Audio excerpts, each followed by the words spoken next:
And anything from here on should go on to YouTube. So hello YouTube. Right. Okay. Let's have a look at our to-do. So yesterday I implemented the all of these RLC and RL instructions, RRC, all this kind of thing here, which is a subset instruction, right? So it always starts with CB and then followed by something. So, and now we just continue this trend to implement other things. What do we have? Right, we have ink and deck, which we would like to have grouped into a separate function because those are quite similar, right? We just changed the base and then perform the exact same instructions there. And all that's different from these to the ones that I did down here, scroll, is that instead of just the single registers, they also can accept register pairs, but also this indirection right here. So let's just implement that. Okay. For that, we are going. Let me create a new timestamp here. Oh, so proud of this tool. So what we can do is just copy this parse bit subset here and just rename it into TBA parse increment and decrement. Right? Again, we check for the next token. We want to have a white space. If there is no white space, then the operand is obviously missing. Then we do the same thing. We check for indirection, right? And then whether we have indirection or not doesn't really matter. The next thing we need to do is find a symbol. Again, we're doing the exact same thing right here. Which again, we sort of start seeing a pattern that maybe we can like combine this into a separate function or like a macro that we can use throughout. So we're not duplicating too much code. But that is for later to figure out, right? We just focus on the task at hand by implementing everything. No matter how convoluted or big it might get. So, and then we get the symbol, we look up the symbol. If we don't have it, it's an unknown register, right? And then we have registers or register pairs. Now, the registers are quite simple. If we just find one of these registers and we're in indirection mode, that is obviously a no-go.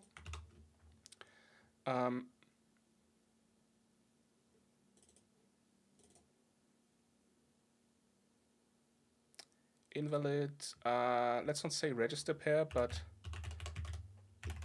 indirection register pair. I should probably change that up here as well. Invalid indirection register pair.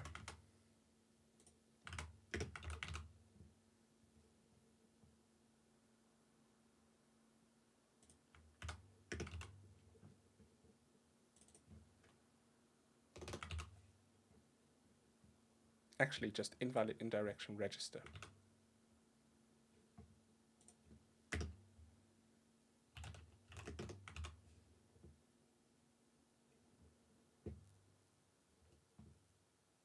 Yeah, I think so. Okay, invalid indirection register. Yep, this one is not allowed. Otherwise, if we have that one, let's see, can we just return what we did before, right? So we have 0, okay, for B, we have 1, 2, 3, 4, 5, and 7, right? And if I remember right, oh dear, you'd think by now I know the files by heart, but I still don't. which means they probably don't make much sense, and I should like reshift a few things. But yeah, 0 to 7, correct. Actually, let's put A down here as it should.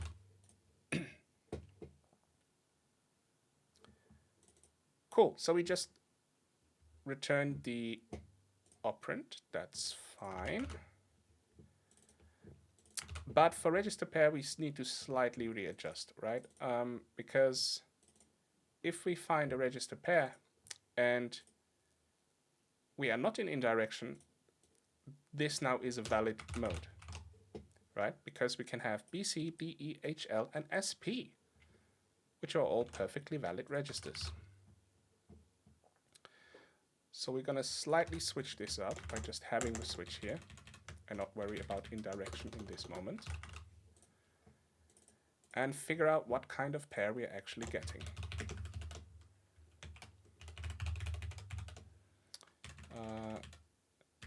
So we have BC.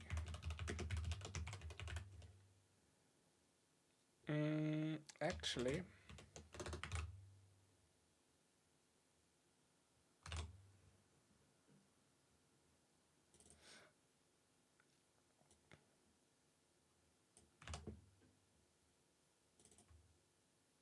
so the odd ones out are AF, which is invalid regardless, right? And we have SP, which doesn't have a proper value. As you remember, AF and SP get encoded into the same value, so we need to be careful there. S6, basically, right? Sorry. 5.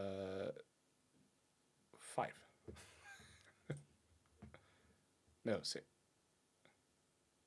6. Jesus. 6. Don't know my bits.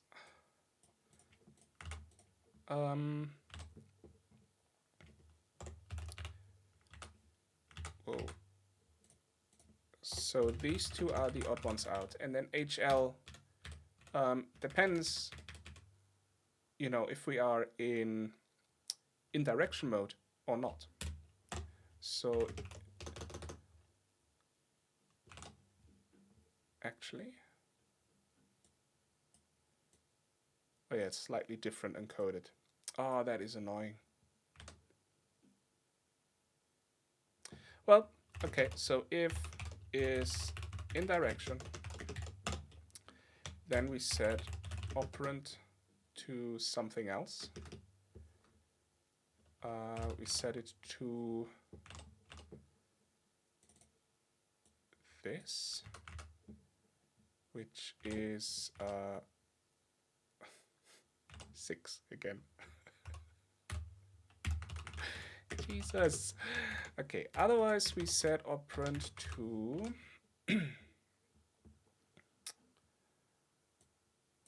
4.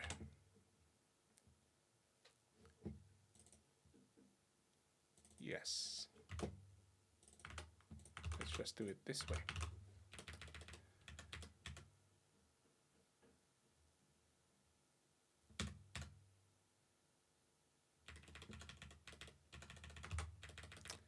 And these patterns right here can actually be simplified a little bit. I'm usually not a fan of these, but I mean, this is like fairly obvious, right? So we can do that. Question mark 0x06. Otherwise, it's this one. Whoop. So these two things are essentially the same. So if is indirection is true, we go into, we return this one. Otherwise, we go in here and set it to this one. Functionally the same code, just might read a little bit nicer in the switch. I mean, that's debatable, right? But I kind of like it.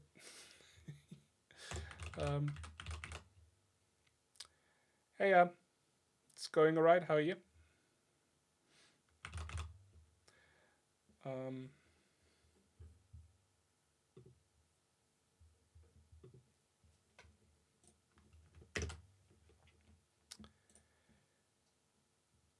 okay, so HL now works whether we are in indirection or we are not in indirection, right? And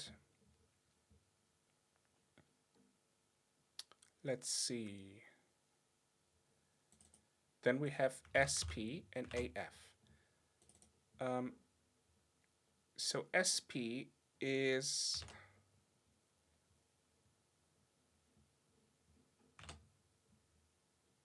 SP is allowed, but not if we are in indirection. So if is indirection, then we should probably say something like this.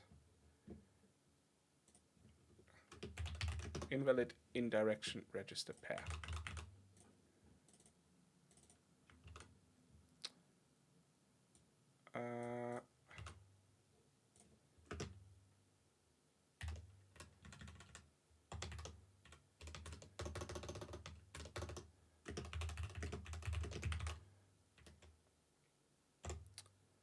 Otherwise, we just say operand equals 6 as well. Okay.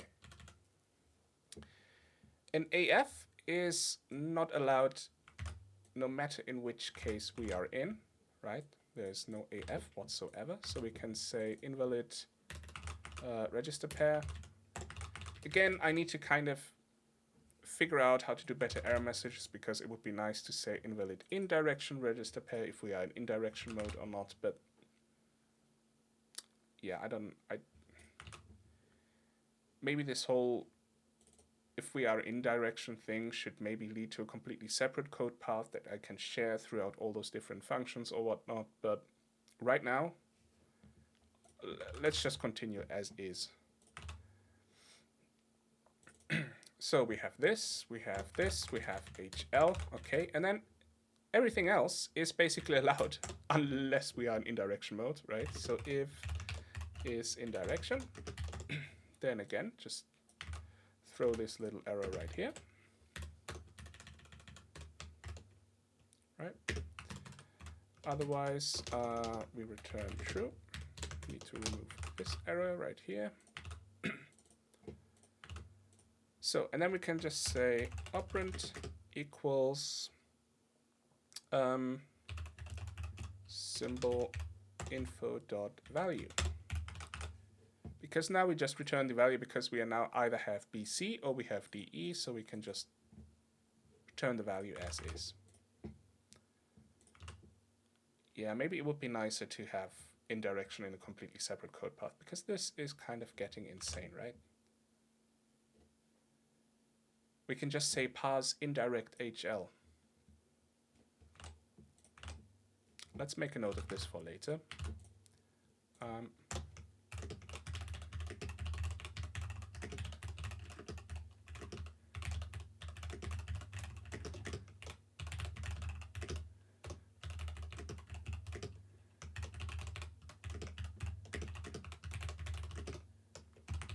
There we go.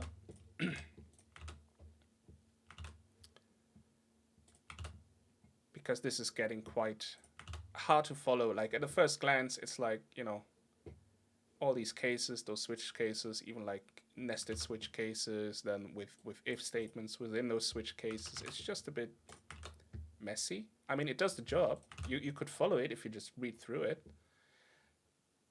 But nice is something else. That's for sure. But in any way, that should be it. So parse increment and decrement, right? Let's make sure we haven't missed anything. So we checking for indirection.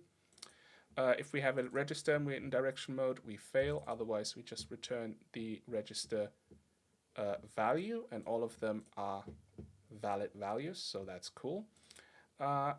If we have a register pair, we check which kind of pair we have. If we have AF, it's a definite no-go. If we have SP and we are in indirection mode, nope, that's a no-go. Otherwise, SP is fairly allowed.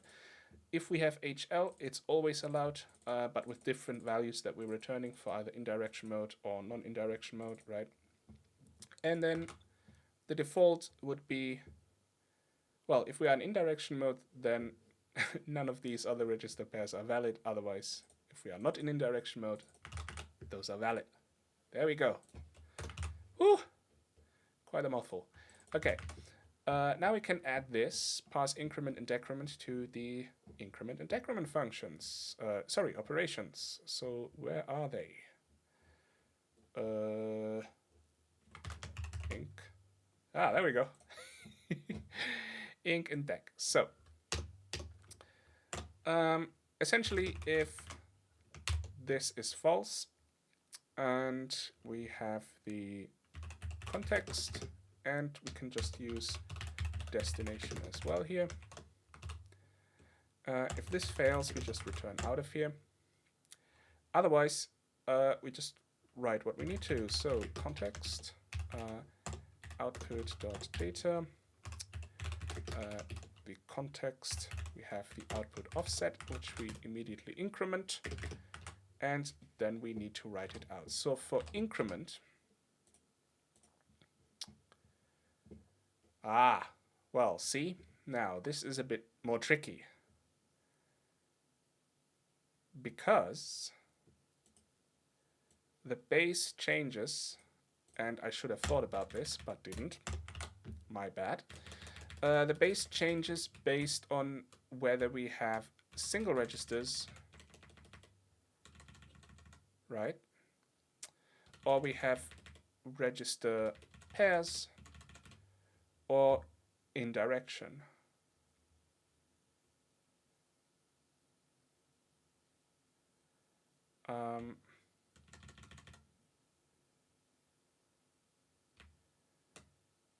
Right, but the base only changes.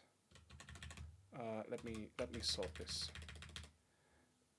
Now having A there is a bit misleading, right? A is down here, so we start with B, C, D, E, H, L, and then we have B, C, D, E, H, L, S, P, and then we have this one.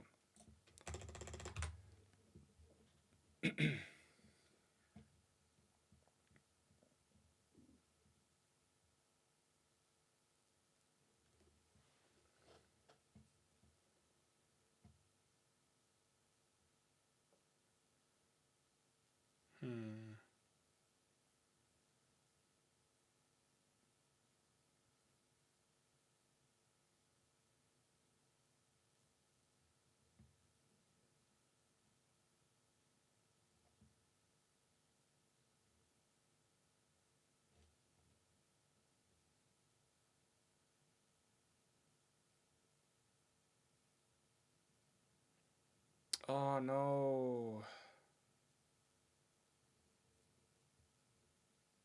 Oh, I didn't think of that.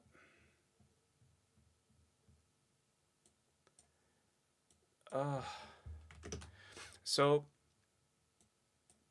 those codes are wrong anyways. Let me quickly check the GameBoy manual. In case you're wondering, I have a GameBoy programming manual right here, so let me just quickly find the right...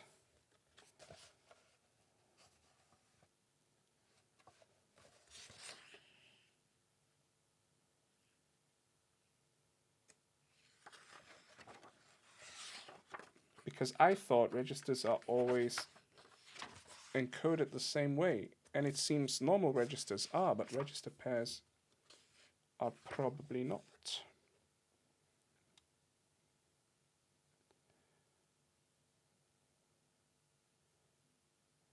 Ah, they are, but they're not triple encoded.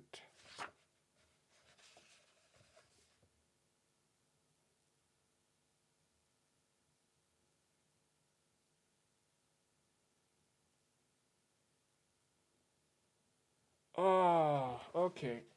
Well, that changes things slightly. Um,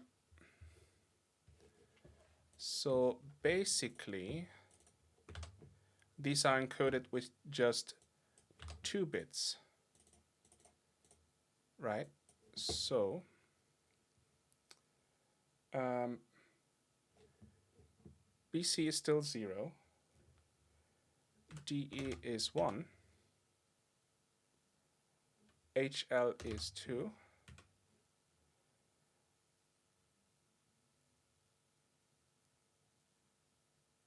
and SP and AF could be 3, right? 3 and 3.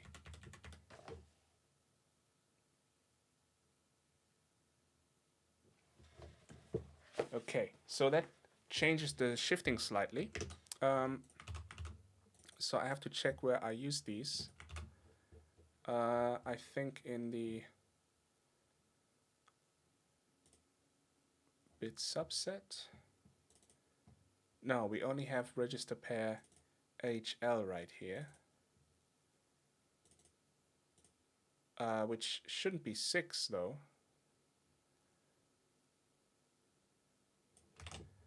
Okay, I need to revise some of the stuff that I did yesterday. Okay, so we have these.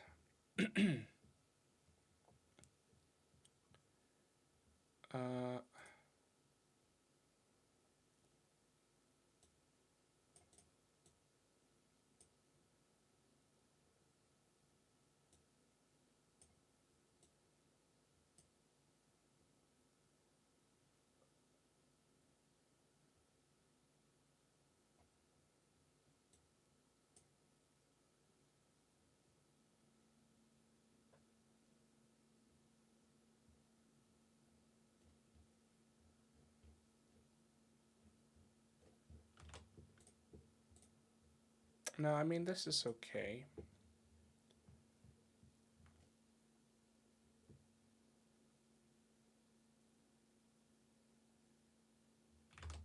Did I do anything that allows normal register pairs? Not yet. Oh no, push and pop. Okay. Push and pop. Right. So the base slightly changes for push and pop then.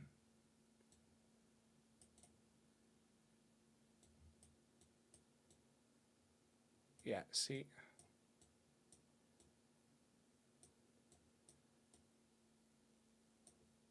Well, I mean only slightly. Okay, so instead of 6, this should be 3.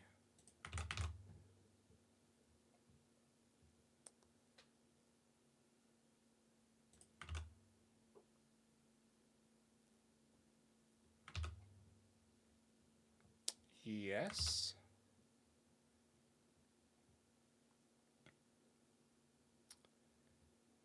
And then down here where I used it,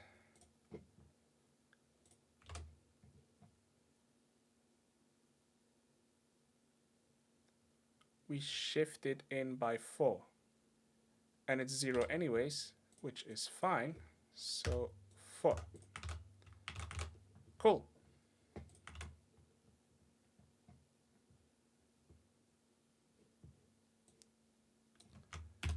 I mean, we should probably check this. So we haven't screwed it up. Swap is fine. We haven't changed anything on on those. Brain work. So push pop. We need these. So let's do. Oh no, that's not how it works. Let's do this. Right. Okay, and then we have this. It will be here, and this will be gone. Okay. So this is our input. Oh no. Oh no. I just started my hotkey tool. No. but it was already running. I should have checked the startup project. Hang on. So if it's already registered, okay, we just go out. So the old one is still running, hopefully. You know what? If not, it is what it is. Okay. Whoops. Yeah, those are not valid comments. That is correct. Our comments look something like this instead. Right. Okay. Let's look at the output. Recent files. There we go. And then we have this file right here. Okay. C1, D1, E1, F1, C5, D5, E5, F5. Okay, cool. We haven't broken anything. Huzzah! That is cool.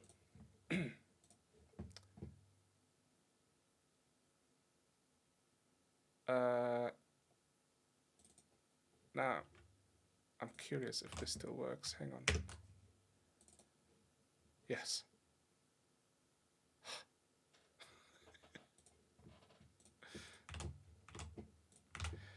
For those that don't know, I coded a timestamp tool in one of the last streams to help me set timestamps for the YouTube uploads of these streams.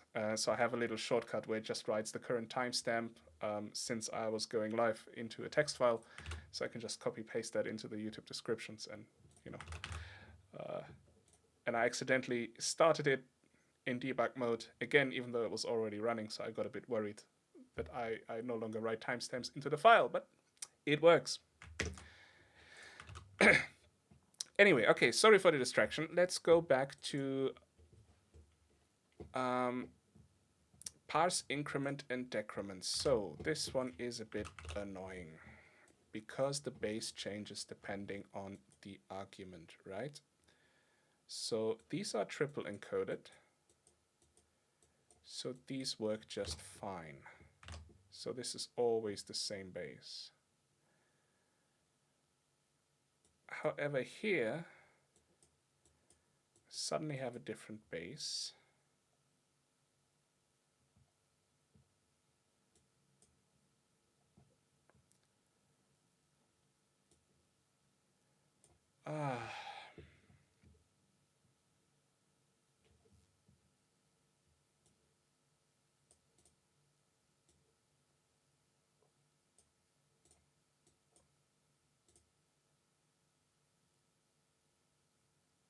Now we have this one, which is completely out of the wazoo.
I'm trying to think of a way to make this not extremely messy, you know? And if this is the case here with different bases for these, we might see the same thing further down, right? Well, certainly we have that for the immediate. So I kind of need a way of asking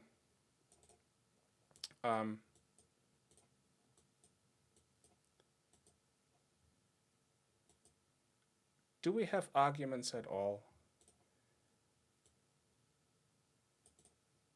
And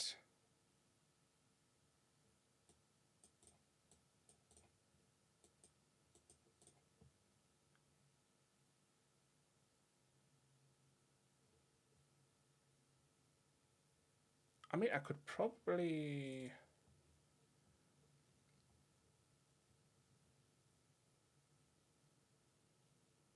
Hmm.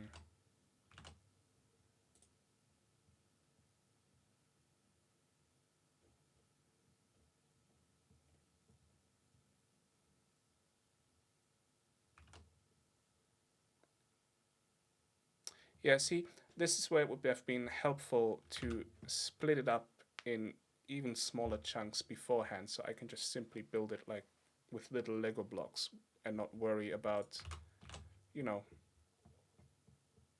having too many function calls or things like that, which I was slightly worried about, but thinking about it, why, right? Doesn't really matter. Well, not too much at least. We're only passing, like, most of my functions only have like two arguments anyways. One is a pointer size, the other one is just a byte, so um,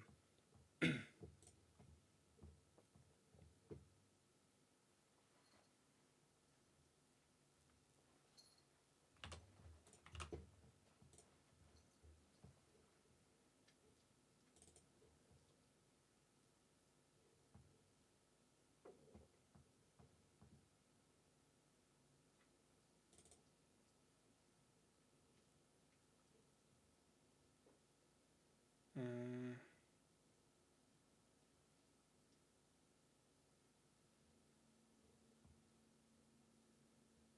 where am I calling this?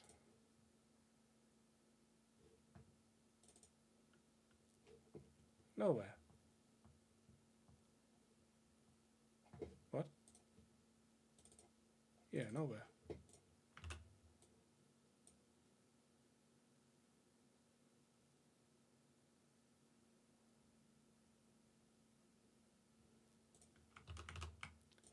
But next token if equals consumes it.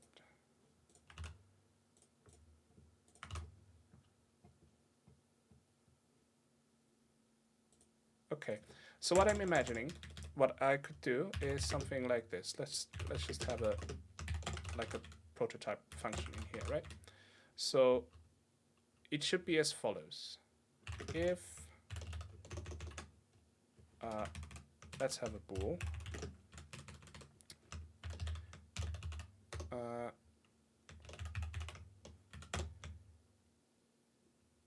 if we have a white space,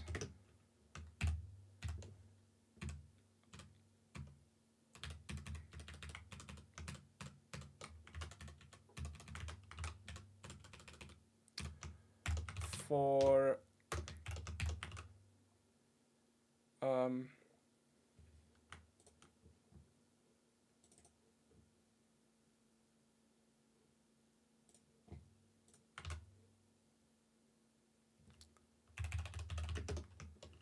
okay, if we do not have a white space, the operand is missing, right? So something foul is going on. And you can say destination operand really or something, doesn't matter. Once we have a white space, we can figure out what the next tokens are. So the next would be to figure out if it is in direction or not, right? So we have this. If is in direction is true, we can go to like something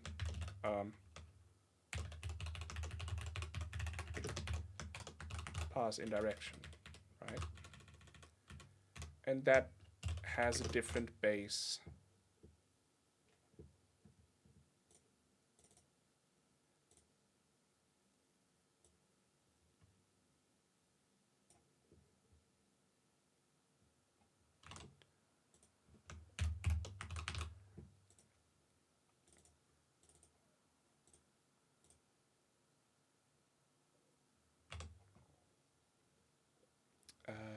Yes.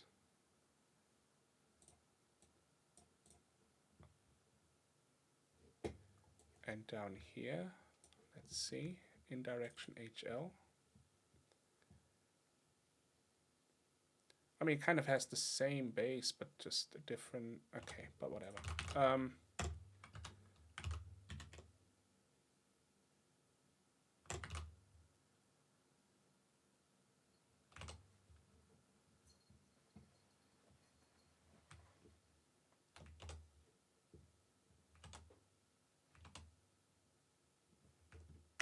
Sorry, I'm still thinking about it, but I think I know what to do now.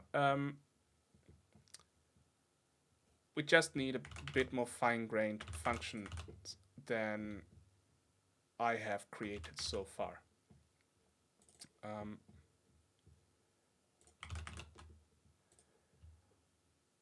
So let's do that. We start with bool gba pass indirection HL. And we need a GBA context, a pointer to a context, and we need the OP code.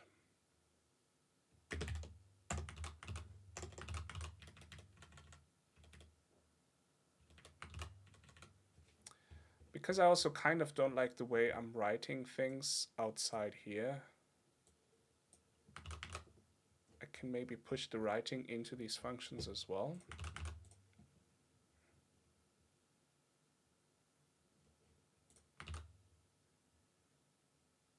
Okay, so how do we check for indirection?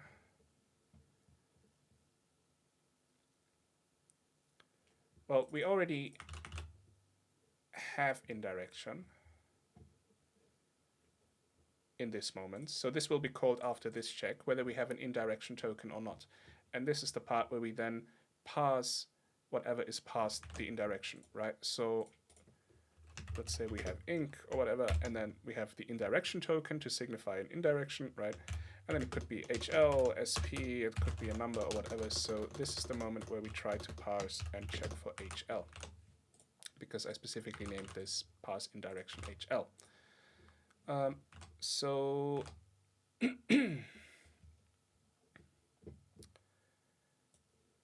we basically have to do this stuff right here. Okay, let's copy paste this chunk, but I will heavily edit it, right? So we have to check for the next token, which should be a symbol because we're expecting HL. If it is not a symbol, then it shouldn't go into this. It should go into this. Sorry. Right, we check for a symbol token. If we don't have a symbol token, then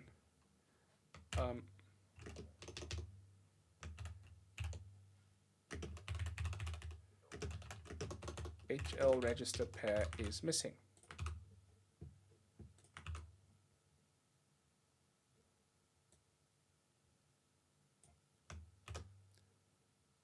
Or rather, register pair is missing, expected HL. Because we know we are looking for HL, again. Okay, we get the symbol name, we get the symbol length, we look up the symbol in our hash table. If the symbol is not here, what does that look like? This will say blah blah blah symbol not found. Okay.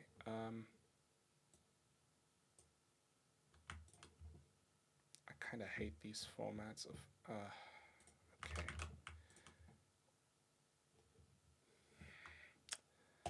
Oh man.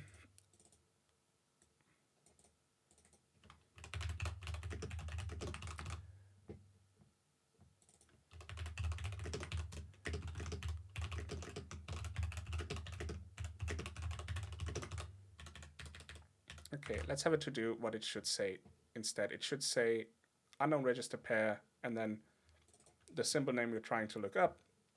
But it should also say that HL was expected in this moment, which it does not, but I do not want to refactor this these error messages, because again, I have a to-do here to do that anyways at some point. Where is it? Rework how error handling works. There you go.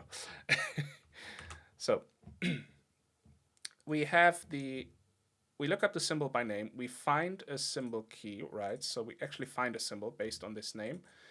We look up what kind of symbol it is. And what we're expecting to see is a symbol register pair. If that is not the case, we just print this little error message right here.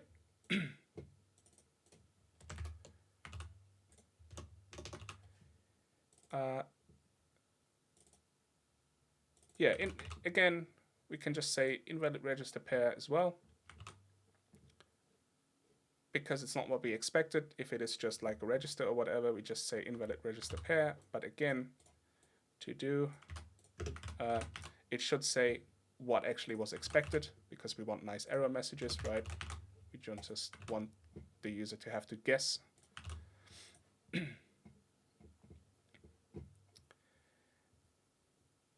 And then once we have we know that this symbol is actually a register pair, we are switching over the register pair value, like so. And we are expecting an HL, right? The register pair HL. Otherwise, I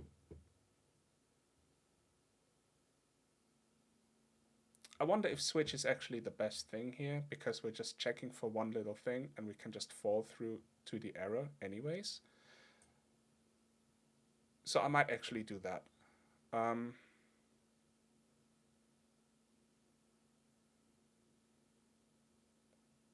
Yes, let's make this an if. Symbol info dot type. Whoa, what have I done? I pressed the wrong button. Fuck my life. Oh God. Where are we? Here. Okay, so if is this, and then we look up the value.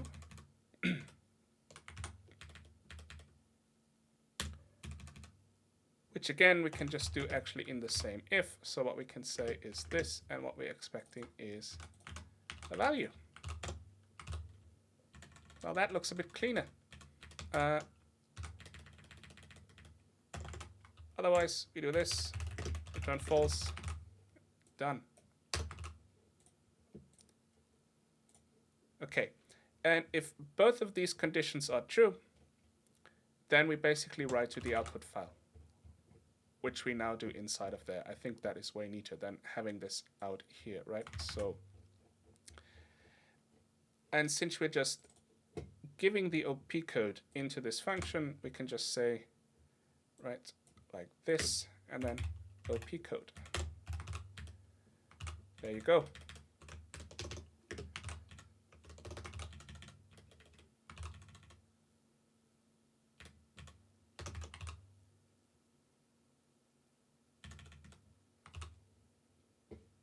Now we can remove all this. Okay, this is how we would parse in direction HL, and if at any stage this fails, we did not get what we were expecting, and therefore should not write into the output file at all, right? Let's just sanity check this. Yeah, that looks about right.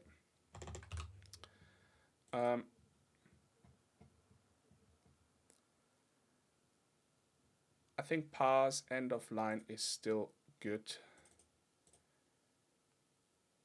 Parse index and has white space.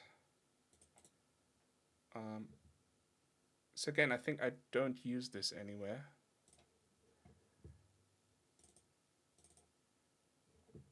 except in the test right here, but let's just ignore that. So really,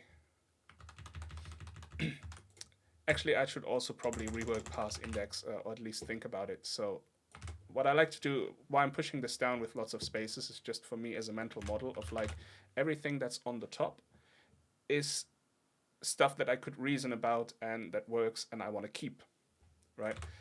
While everything that is under this huge, space separation is like something that I need to go over again to see if it still makes sense with all the new building blocks that I've built up here. Maybe a weird way of working, but I don't know, it works for me. What can I say? And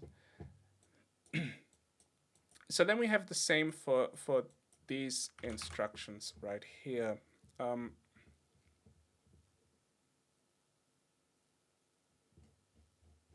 But now that's the tricky part, right?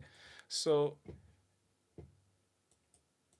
I can build the same building block here with these. That is fine.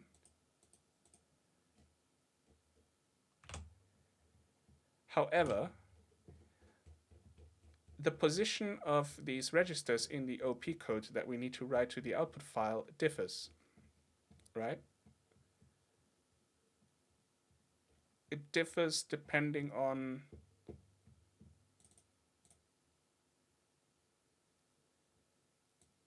well, what kind of OP code we really use, right? So I kind of need a way to specify how much I want to shift things by into the OP code that I also pass in, which is a bit weird, but let's roll with it. So GBA parse, what would this be? Just register. Yeah, just register. So then we have GBA context T. Again, we pass in the OP code. And then probably what we want is specify shift value. So we know how much to shift the register value by. And this is probably going to look very similar. So we have a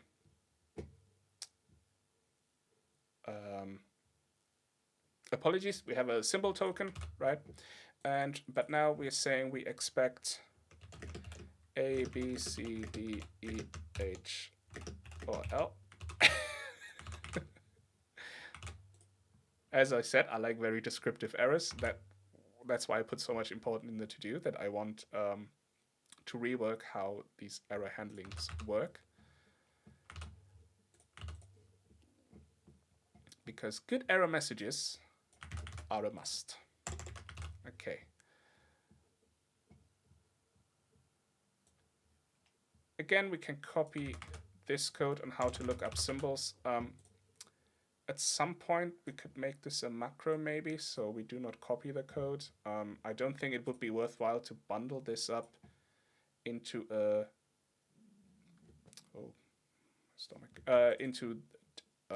different functions, because like there's no real worth to it. I mean, it's fairly straightforward code, and it's not.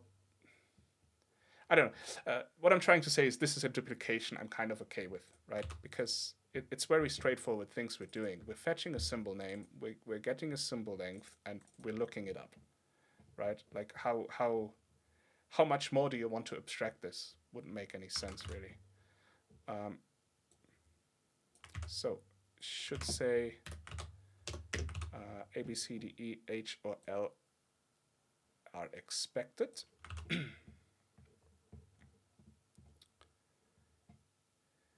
So now we have the symbol name, and then we can say probably the same thing. So maybe we can copy just this. So if symbol is a register, and I mean, we do not even need to check for the value, to be honest, because all of these are valid values, right? all of these work. So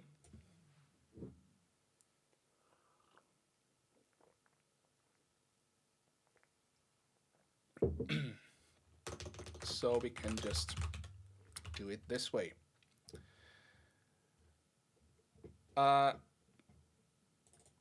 as you saw, I also specified a shift because I want to well, we have the OP code. We want to OR in the symbol info value, right, which will be one of those register pairs with these valid values. And we want to position it in a specific location of the OP base code that we're having, so we're just shifting it by shift, whatever we pass in. Could very well be 0. I think that's valid, right? A shift of 0 should work. I think it just gets ignored. I mean, we can just figure this out. What if I do this? Doesn't complain, so it should work fine. Oh, but then I realized here I have to return true. Now, this would be an error. Ha, okay, cool. Good thing I saw that. So, and then we can say invalid register, right? Oh, actually unknown register, not register pair. And also here, it's just register, not register pair. And again, same to do. It should say exactly what we expected instead. Okay, another building block done. That is cool. So parse registers, right? And then we probably want the same thing for register pairs. So what we can then say is GBA parse register pair, right? Again, we want a symbol. We say register pair is missing. Expected, what do we expect? BC, DE, HL. Ah. Okay. Now, as far as I'm aware,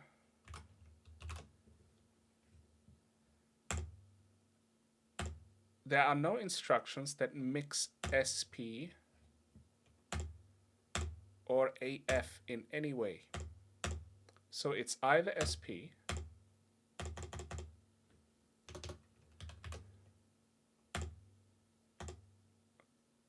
or it is AF.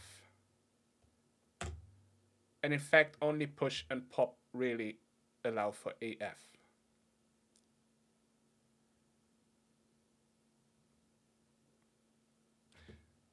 To explain,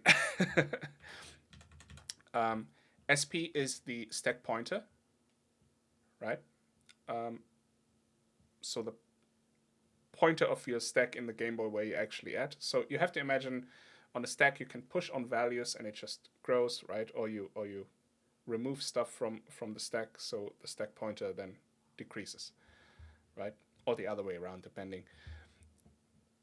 And AF, the combination of those registers, is the accumulator, and F stands for the flags, so for the CPU flags. So let's say you have an arithmetic overflow, right? You add two numbers together, but they're bigger than what your register can hold. Then the overflow flag would, be flipped, and that's basically stored in the flag register. And the reason why on push you can push the accumulator and the flags is simply because if you do a function call or whatever, you want to be able to push the last known flags or whatever. No, it's for an interrupt actually. You want to push on the last known flags, so then when an interrupt happens, you can handle the interrupt, and then once you come back from the interrupt, you can return back to the state that you had previously, which is by popping AF from the stack again. So that is the distinction. So I think what I can do here, though, is just say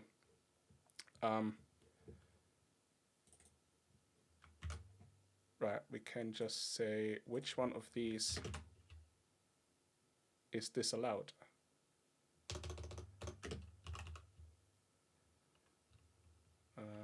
Disallowed. It's not the most elegant way, but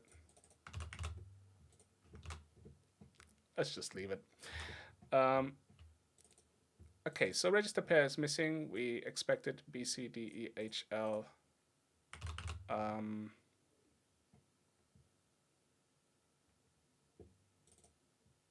Or should I say allowed?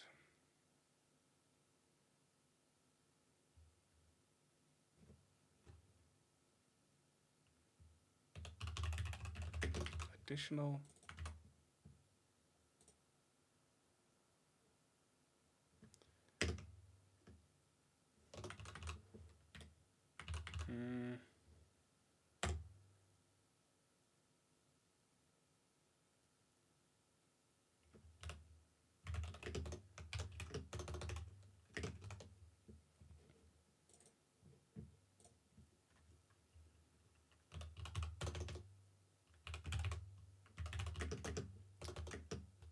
Expected equals, well,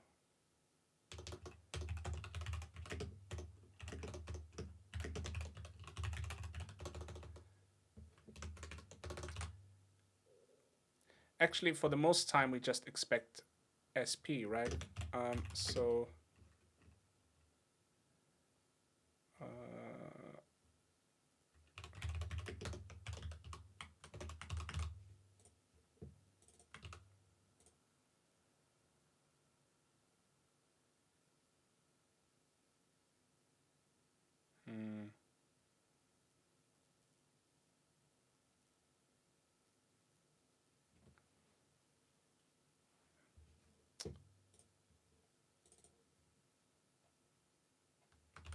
I don't like the idea of just a Boolean flag. That's the thing.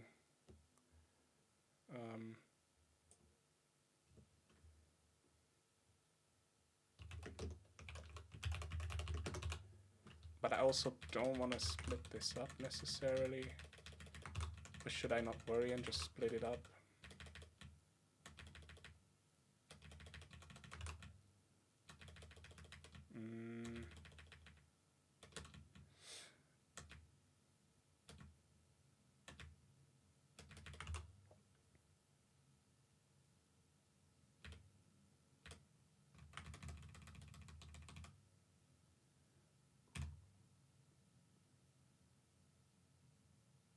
You know what? I don't like these Boolean flags. Let's just split it up.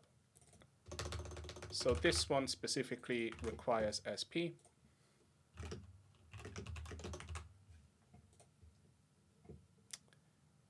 And then we will have one that specifically requires AF.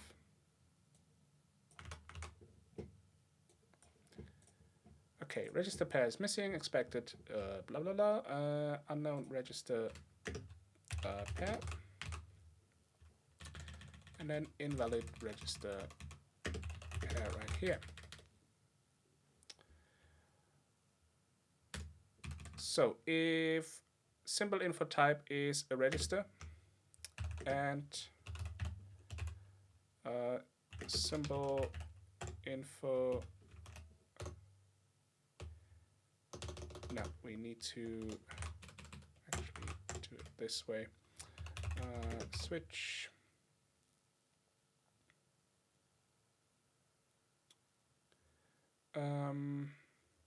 yeah, symbol info value,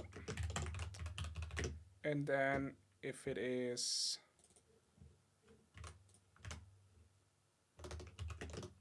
SP, because SP has a special value which we need to distinguish right here, and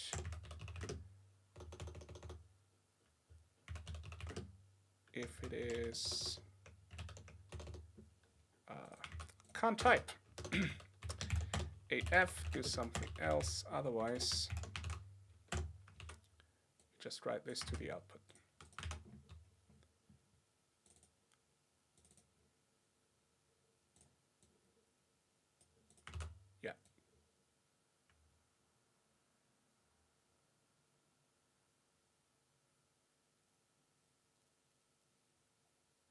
Actually,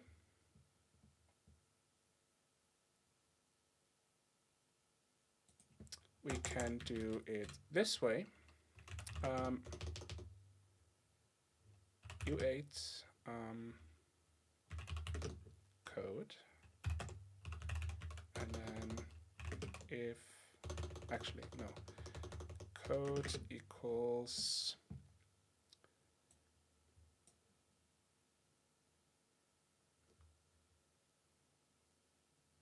no.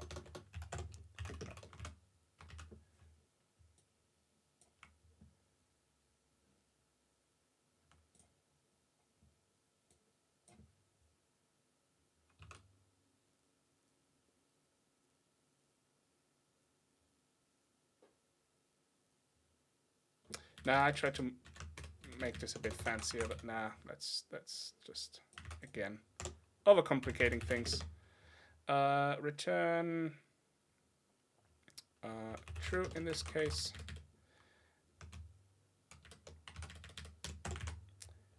If we have register pair AF in this instance, we're just going to break, which will let us fall through to down here, where we then complain about it. And if it has SP, then we just write, instead of its value, we're writing 0x03.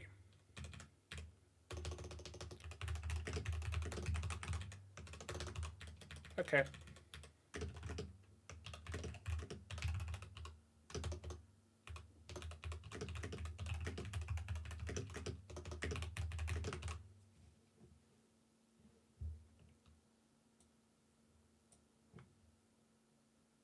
I mean, what am I doing? And if it is not AF, we can just go in here and then... oh dear. Right. And then we can do what I wanted to do, where we say U8 code equals this, unless code is SP, and we change code to 0x03.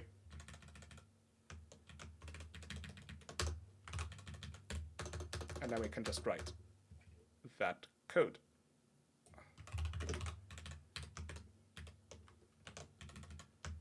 I don't know about you, but I find this nicer to read.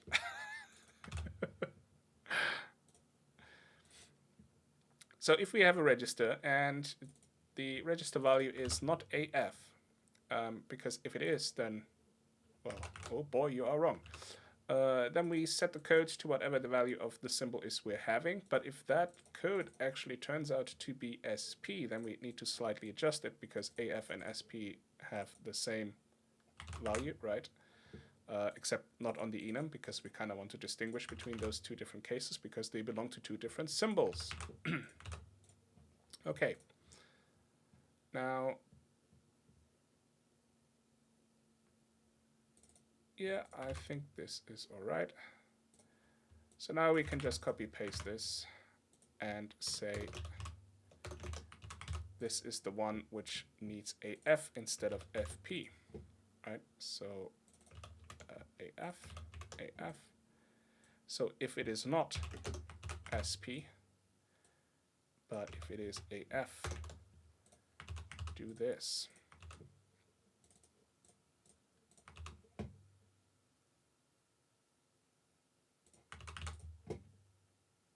Okay. That is another building block done. And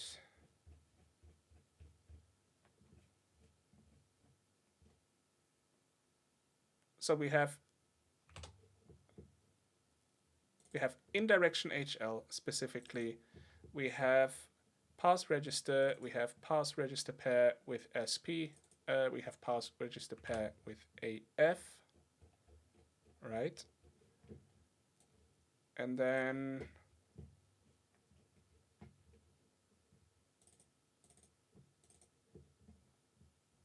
well, this is it. And then we have parse index, which we will slightly adjust to be the same as these ones, where we actually start writing into the output file, which means all those building blocks are built as if we already know that there was a white space, and that means we can get rid of this white space check right here and rather just check for a number. So we are checking for a number. Oh, I had this WCHART in here, which I never used. That was me adding it when I tried to do it with an extra Boolean argument for this function. Not great.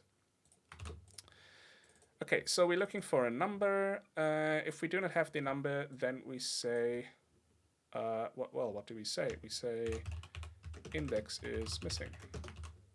Actually, index operand is missing. Did I say operand on the other ones? No, I just said register pair is missing.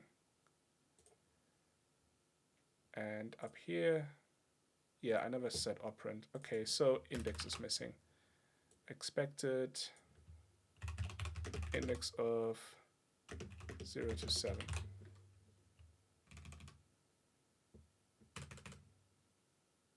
Yeah, okay. And then we can still do the same thing. If the token length is longer than one character, then it can't possibly be a 0 to 7, right? So we just say invalid index expected index of 0 to 7.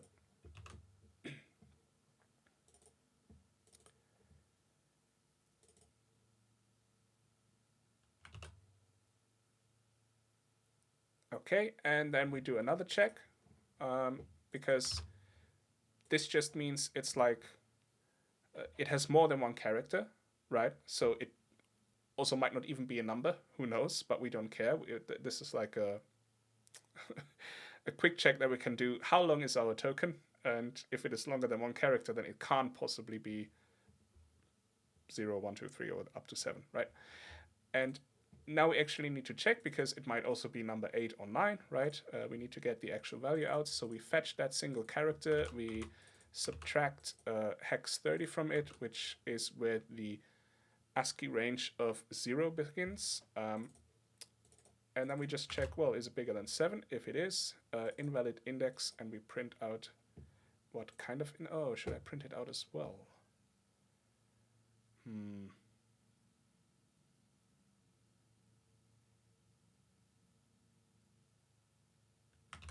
That is a good question. Should I print it out as well?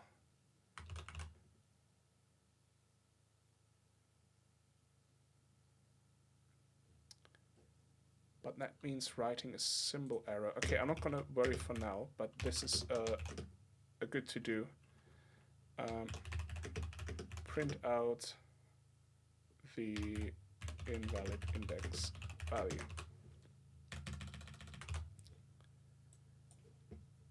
Okay.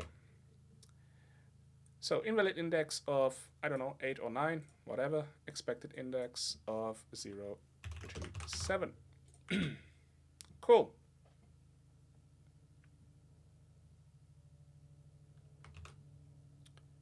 But instead of returning it, we are probably going to do the same thing. We're passing in an OP code and specifying how much we want to shift it in. So that means writing to the output, same as here, right? And then we say we have the OP code, and we have our value, which is just number, and we shift it in.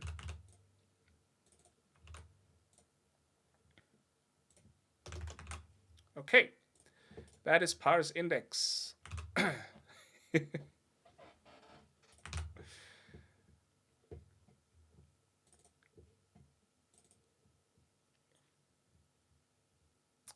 Okay, now let's do not have the test.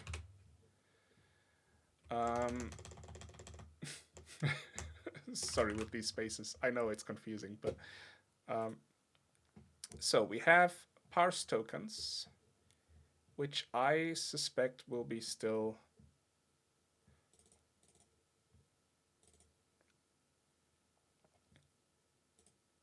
expected an operation instead. Do we want to say what kind of operation? Probably not, because like there's 150 of them, right? Or like no, not 150. Sorry, that is with all combinations. I think there's like 80 operations or something like that, right? Like all of these. That would be insane to print out. Although it would be quite nice.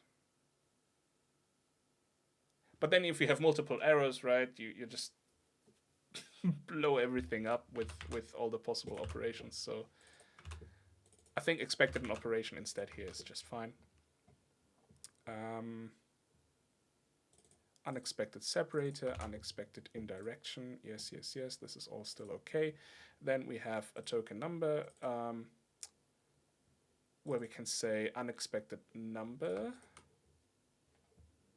Right, but we need to say what we expected instead. So to do expected operation instead.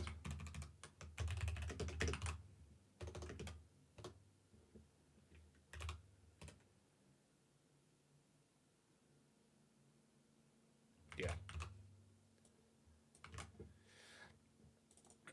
So then we have a symbol.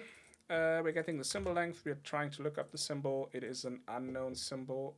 Well, not quite. We can just say this is an unknown operation, right? Because we're specifically just looking for operations in this parse tokens thing.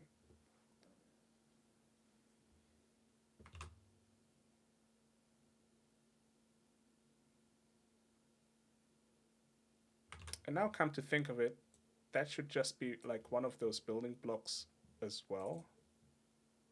Like this should go in here into parse operation instead. Because that is what we're expecting after all when we get a symbol.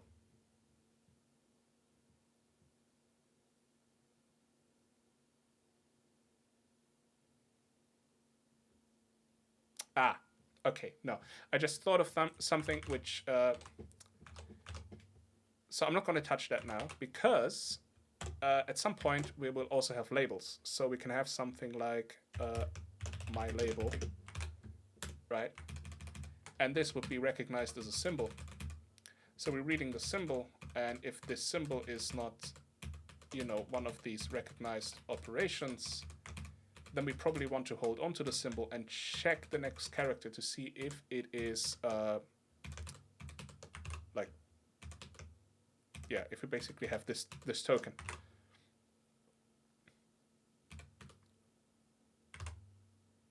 So yeah, I do not want to factor that out just yet. Yeah, this will be something to worry once we actually introduce labels. Do not touch me until labels are implemented. Thanks. Okay. Well, so parse tokens is okay, slightly, right? But we're calling parse operation down here. Well,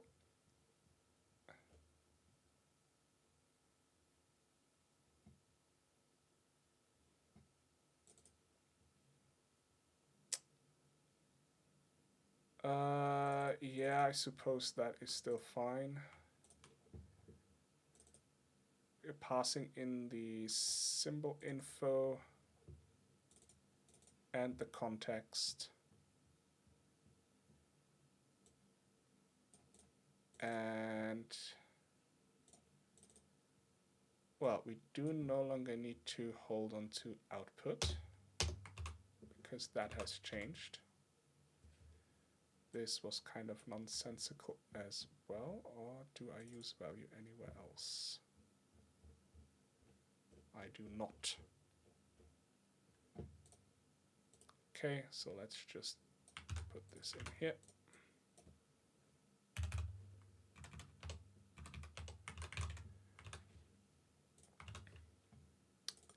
And we probably also no longer need to hold on to the destination because now we're writing in all those building blocks, right? So now it's just a matter of calling all these different building blocks. And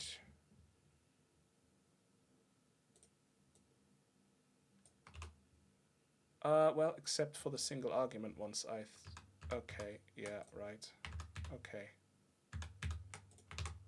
Let's hold on to output then. Why not?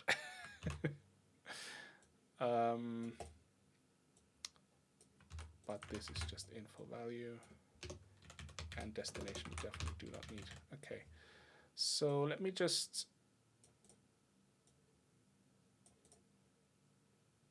comment out all of these and just leave the single operation ones in, like these ones, RLCA and stuff like that, so where we directly write into the output buffer.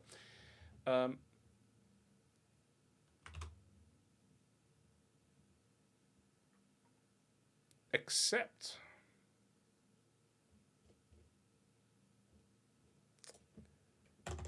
we can do this a bit nicer as well. So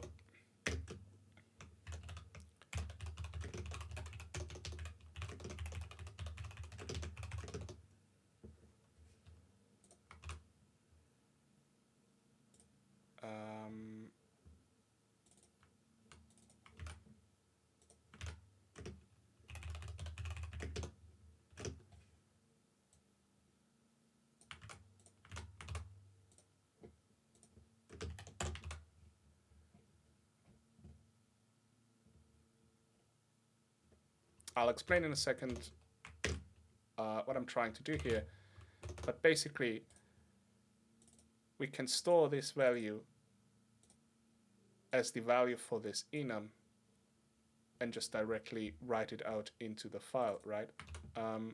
So RLCA, for example, would be 7, and RLA would be 17. RRCA would be this one. RRA would be this one, right? RRA, RRCA, RLA, RLCA. Yes. Right.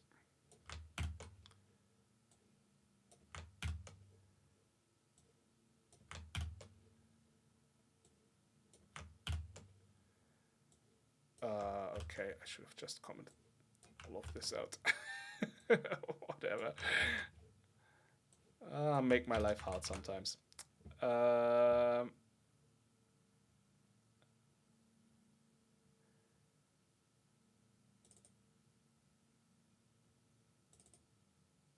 Oh, okay, I have a to-do here about the writing into the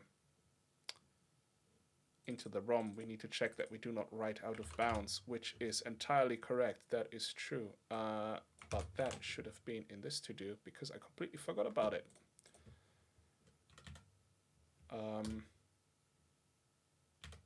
Let's just make this the next one. Okay, so red I would be this value right here.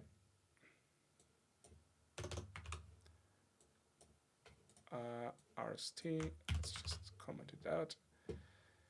Okay, and then we have DAA. It's this value.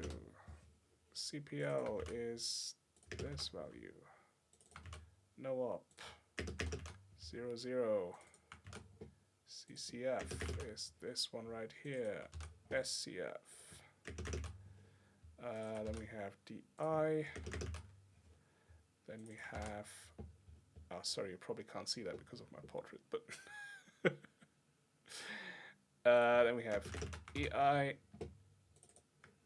we have halt, and we have stop. Now stop is a little bit special, but we can treat it special because it needs to be followed by a no-op instruction, but we can just do that in the function above. Okay. So now what we can do is just say switch operation, and let's take all of these.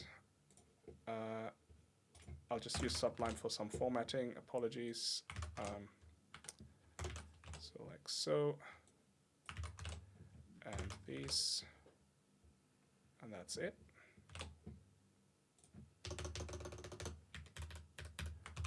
Okay, and then I can do that, and I can do it like so,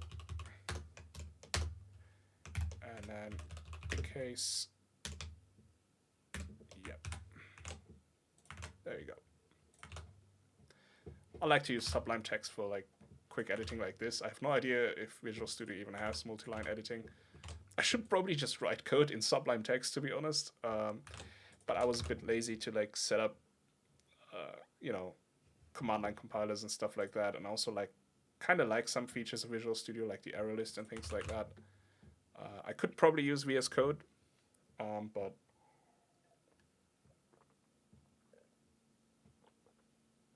I've never used VS Code. I don't know how the debug situation is there as well and all this kind of stuff. So Visual Studio just makes it easy at the moment. So I don't have to faff around. Well, so if it is any of these, we can do just one specific thing, right? Otherwise, if it is any of the others, we just return false. We do not want to have anything to do with those. So the only thing that's special, we said, is stop. So that should probably be its own thing. So case stop, right? Whoops. Okay.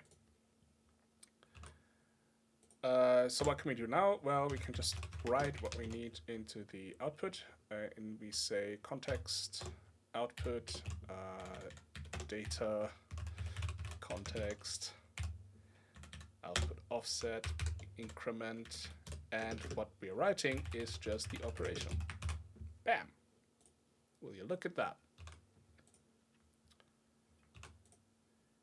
And we can do the same for stop, except stop also needs to be followed by a no-op, right? And instead of just writing 0, we can make it clear in the code that we actually are writing a no-op. Where is... What?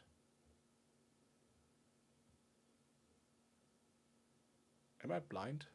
Where is nop? There is nop. Okay, nop is there. Never mind. Okay. There we go.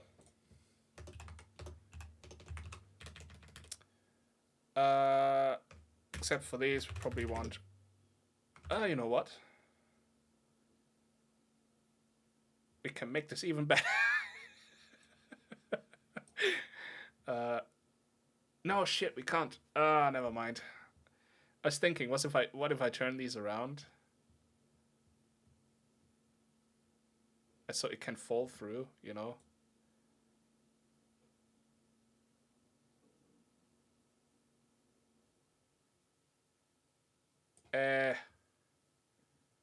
Whatever.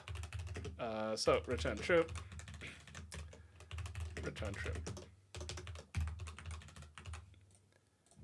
That's not overcomplicated too much. Okay, so we have parse single operation. And now before we actually do this right here, that should be the first thing we're calling, right? So if GBA parse single operation, and our operation will be info value. And if it is, we just pass it in. If it is, we can just return. No. Haha. because we have this little thing right here where we say pass the end of the line, right? We check that we no longer have any other tokens after what we expected. So what we'll probably do is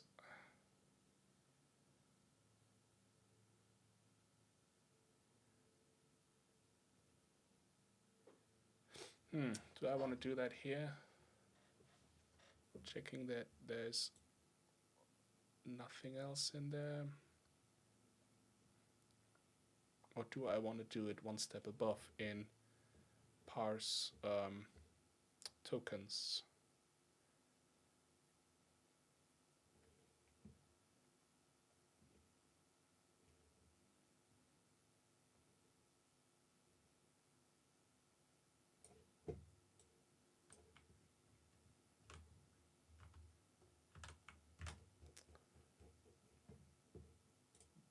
Let's just do it here. So if that is the case, we pass the end of the line and then just return. Right, this is our early out. If we have one of these, then that's fine. And now we can deal with all the other ones that are missing. Right, so all of this stuff right here.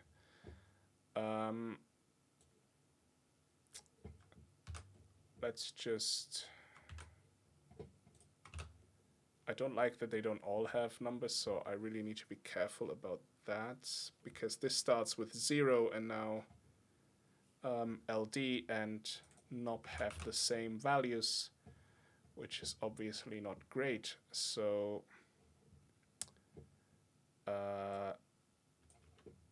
yeah, let's switch this around a little bit. So we have 0. Anything else with 0? Yeah, 0, 7.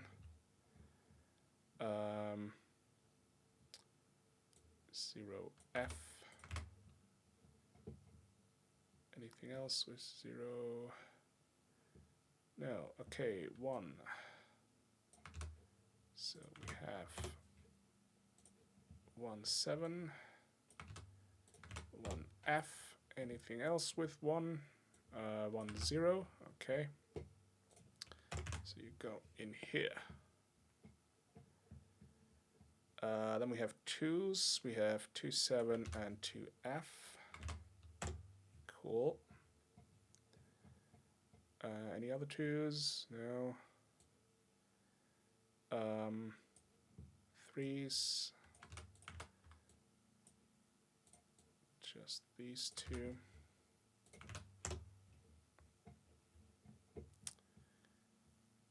And then the 7, the D, and then the Fs. Okay. Now, the reason why I did this is because an enum in C is just an integer, right? So this is actually just type int. Int can go from, you know, it has like, wait. But sure.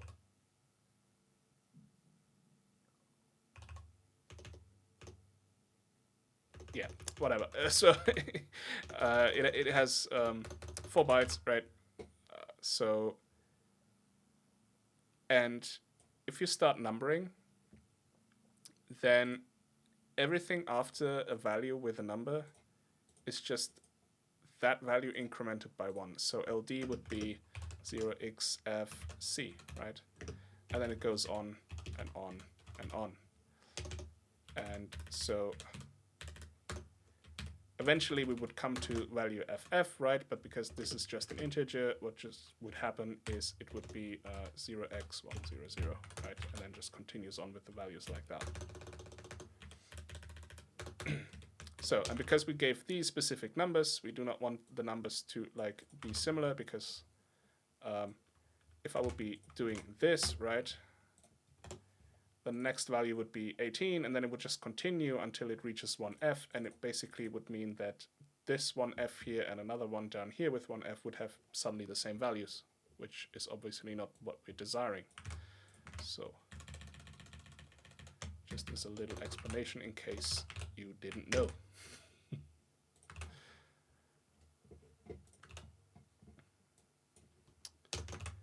Okay, now, um, really do not need to. Now we're basically checking the other ones. And this is where we can call our building blocks, right? So let's copy this up into the file because these are more or less valid, even though I'm still working on one of these, right? So parse tokens is okay, but it's the last one in the chain. Then we have parse operation. We have parse single operation. And then let's just do one of the ones we already had working. So how about the indexy ones, right? So RST, for example. Where did we do RST?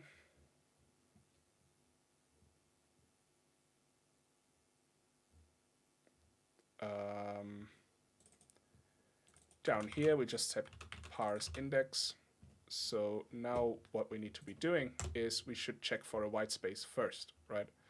So if GBA has white space, we pass in the context. Why do we pass in the name? Because if it doesn't have a white space, it will say, oh, something is missing. Well, what is missing in this instance? I think we can actually have has white space. Why not? Cool.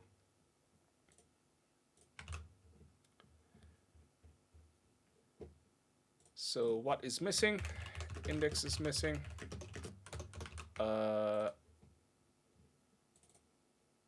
Right, but it should also print out what's expected. Again, to do. No, we know what is expected because we're saying it's missing, right? Oh no, but we. Where's the parse index?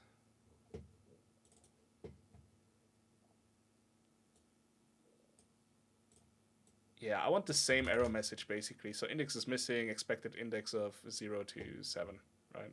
So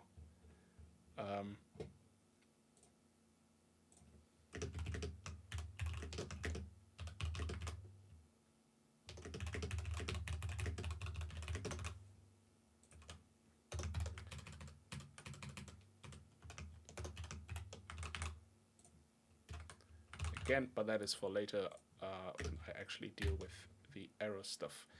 So if we do not have a white space, we already mentioned that something is missing, so we probably should not go into parse end of line. So if we do not have a white space, we should say just return.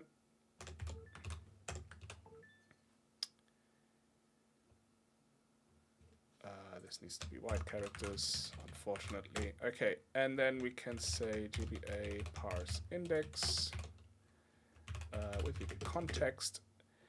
But this time we need to pass in the OP code, which will be 0xC7, because that was the OP code we specified right here, right? And in fact, RST, can we actually add this to RST? We don't have C7 anywhere, right? So where is RST? We can set that as the base. And that would be in this location right here. Okay, in this instance, we can then just say this. And we're shifting it by 3. Okay, and if this fails, we also just want to return, and we do not need to print an error message, so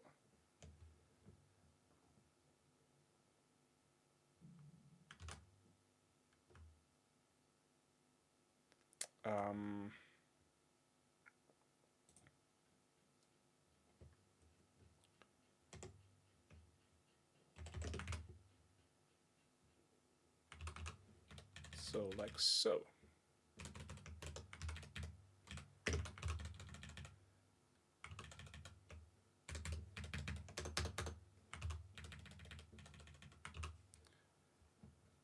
Right.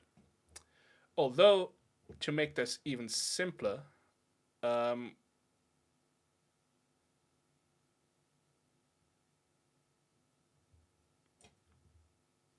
you know what? Because like all of these expect an operation, right? Well, except one specific one, but we get to this. We can already check for the white space here, right? So if there is no white space, we just say operand is missing. Let's not worry about the error message, and then we just say return.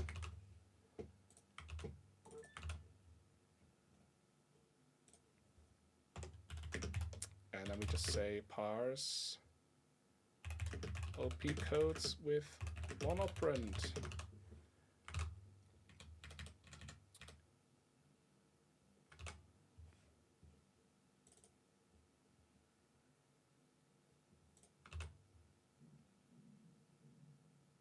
Yes. Which I think can then put in a separate function as well, just to like clear it up a little bit. But okay, let's just focus with the one with one operand first, which is how we're going on about things anyways. So we can just my tried method of like doing this, and then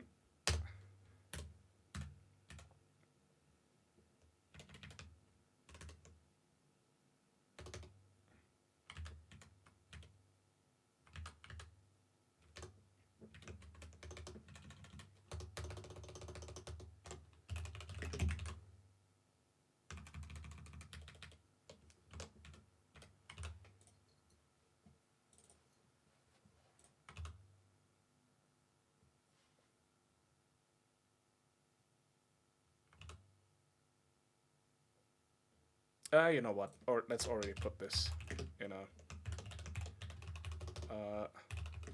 pause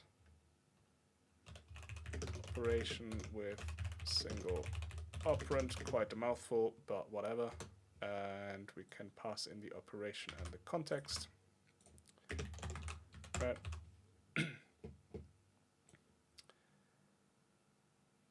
And then just have a switch on the operation. Case operation RST. And then we just call, well, return GBA. Ah, no, I can't do that, can I?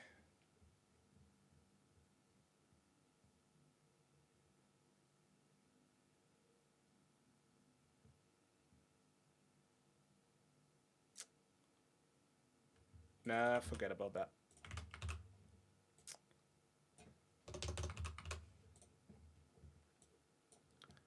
That just makes it even more convoluted, so let's not.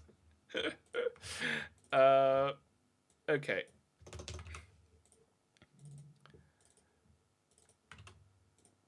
Yeah, this is fine. Okay, so cool. We have RST in there, and now we just need to do the other ones that we had, which would be push and pop, right?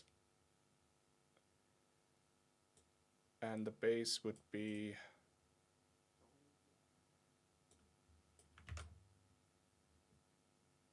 well, the base would be C1, right? So push and pop. Oh, we have it right here anyways. Right.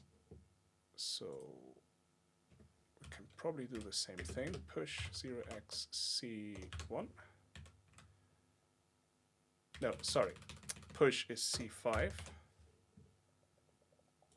And pop is C1.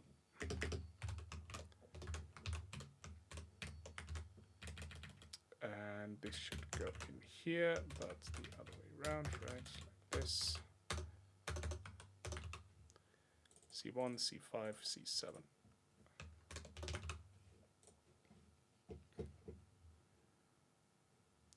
Okay.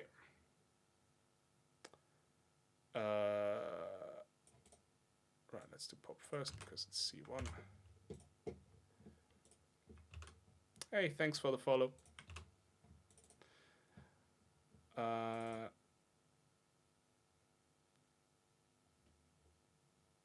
Right.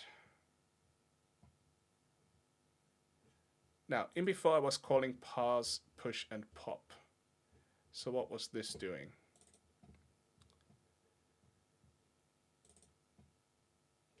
Well, it essentially looked for a symbol and it looked for a register pair, right? And it is register pair AF. Now, we have this little building block up here that we just coded, GBA parse register pair AF. So we can just use that. So that would be if not context, the OP code we are trying to write is just pop itself, right? And we're shifting in by 4.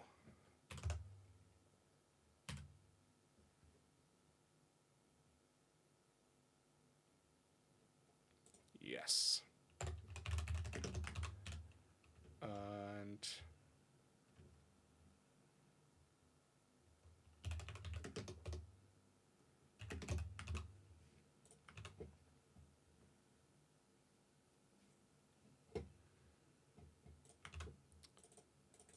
I'm not too sure I like this, like when there's an error return like this, and ideally I would, you know what? It actually works if we call parse end of line in tokens, so I don't need to do this bullshit right here. So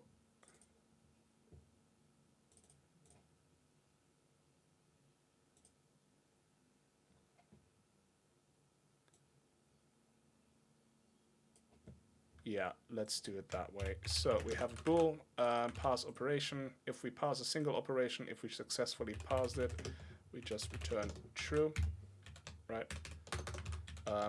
Otherwise, we're just gonna check the rest of the code. Well, then we're checking for whitespace because everything after this now has an operand attached to it, so there has to be a whitespace. If there is no whitespace, we return false, correct, and well, if this returns false, then it might be one of the other ones, right? So that is a bit weird that I structured it this way. I'm not sure that was a good idea, to be honest. Probably what I should be doing is... Oh no, but it's so handy with the white space. Oh, man. No, that's fine. Just need to be careful of this. Okay. Right. So we have a single operation. We passed it. It is true. I mean, there's nothing else that can go wrong here anyways, right? Because it's just, we already read the symbol. We already read the operation. So we can just write it out, or we don't write anything. So that's okay. If we don't have a white space, we return false. If we do have a white space, we continue with this, right? But then basically, we can just say return.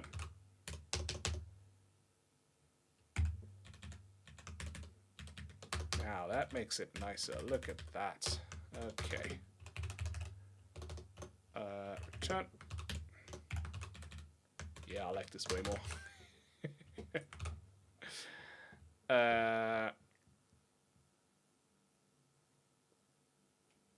So this is pop, then we have push. Again, GBA parse register pair AF. We have the context, we have GBA operation type push. And we also shift in by 4.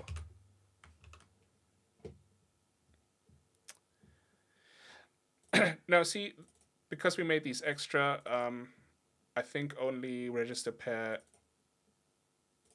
reading register pair AF only is needed for push and pop, so we can probably get rid of the shift operation altogether. But we'll do that on a second pass once refactoring things. So let's just make sure that push is actually C5, that I didn't screw anything up. No, it is C5. Okay, cool. Yeah, that is way nicer. Okay, cool. And then this thing right here, parse end of line, can now happen in parse tokens, where we just say parse operations. If we successfully passed operations, then we should make sure that we actually have an... Whoa, did I delete it? Give me a... That we have an end of a line. And end of line is not returning anything anyways. All it's doing is like print out error messages if we do not have an end of line. So yeah, that makes sense to be done here. Oops. I'm lost. Help. Okay. There we go. Now that was my coffee alarm. And I've streamed for 2 hours, so I'm gonna probably take a quick break just to make a coffee. But let's get it all to the state as I was before, right? Because there's still a lot of commented out stuff, and that used to work, and now it doesn't work, and I don't want to leave on that bad note into a break. And that way, when I come back from the break, we can actually start with something new, some of the other instructions. Whew. I didn't expect to be doing it like this today, but hey, whatever, right?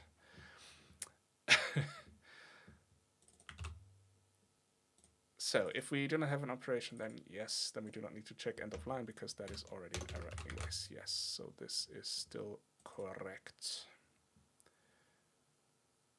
Do I need these returns here?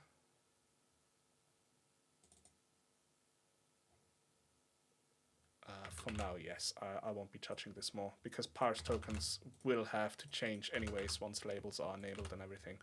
So, what's next? RLC. Right. So this is where the good stuff comes in because now we suddenly also have an indirection in our hands. So, in before I used parse bit subset, and I mean, apart from the shitty name, nothing wrong with it. Sorry, so parse push and pop can remove. Let's look at parse bit subset.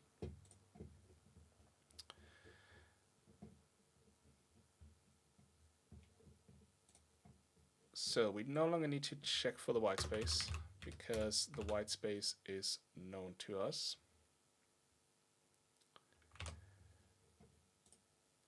And the base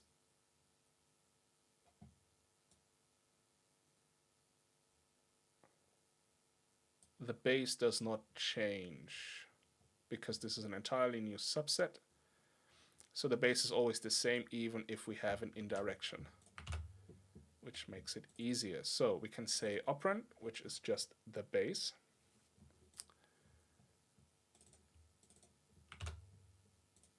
And then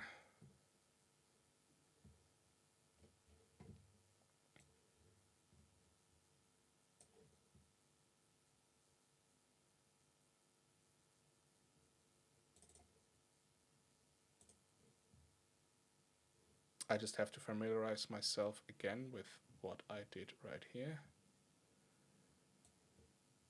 Okay, right.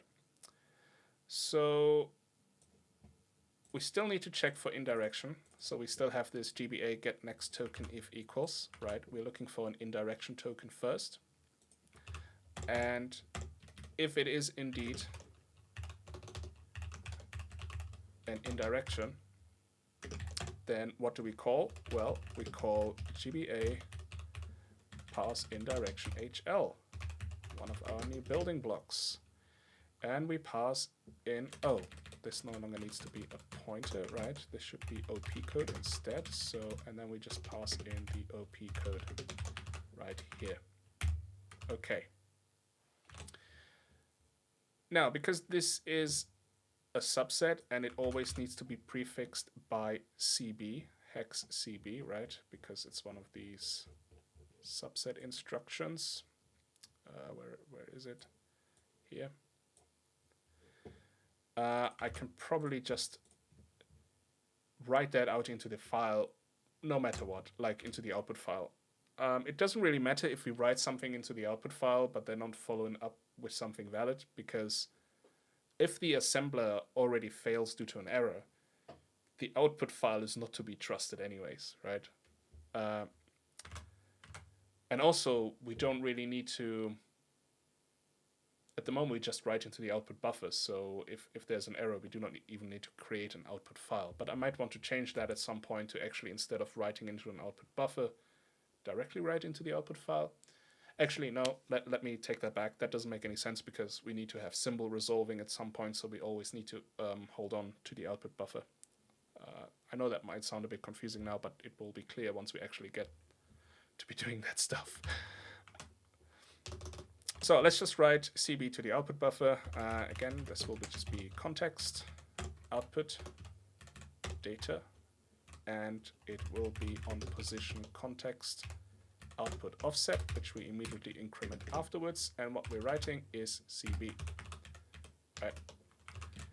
So this will be a subset.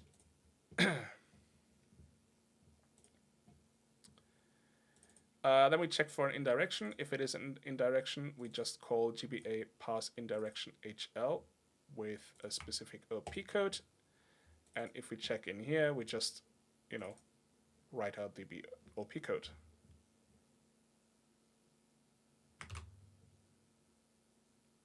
And we're just happy little bunnies.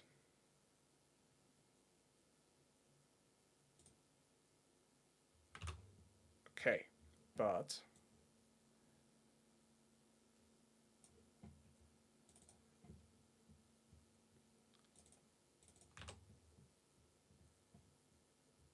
what is our OP code in that moment?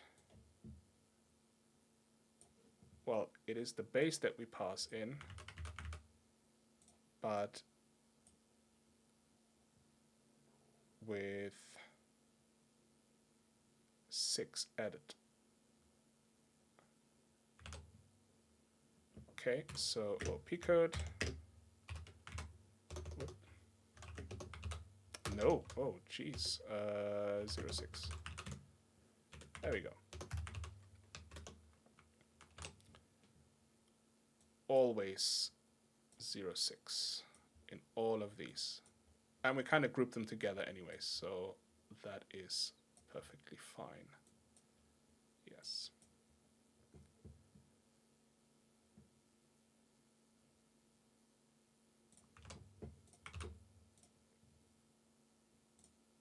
Okay, well, if it is not an indirection, what else could it be? Well, we have another building block, which is parse register, right?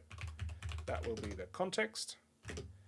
The OP code is just the same OP code that we had before, right? And do we need to shift? No, we do not need to shift at all, so this will just be 0.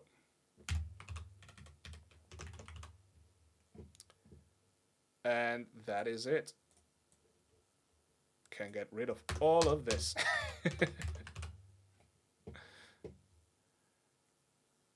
So really what we can do,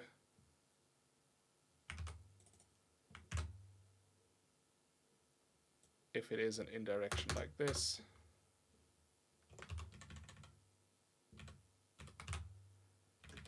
and really we do not need the else here, so that makes it a bit nicer as well. I love this. Okay, this is much nicer. There we go. Parse bit subset. Bam. And now we can just try and add the OP codes to the bit subset, except, well, because they're in the subset range, I cannot add them to these things, which is a bit sad. But let's start with RLC. So this one. Then we say return TBA parse bit subset, the context, and the OP code will be 0x00.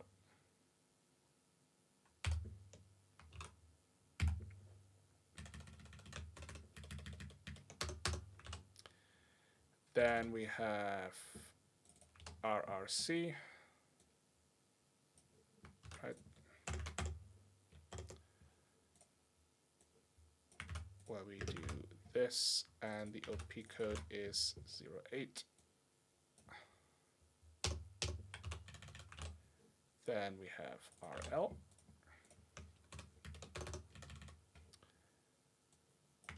With OP code hex 10. Then RR with OP code 18 hex. Cool. SLA. Yep. Actually, let me do this real quick. Okay. With OP code 20. Well, hex 20. And this is 28, and this is 30, and this is 38. So I need to swap these around probably to make this a bit nicer to read. Okay.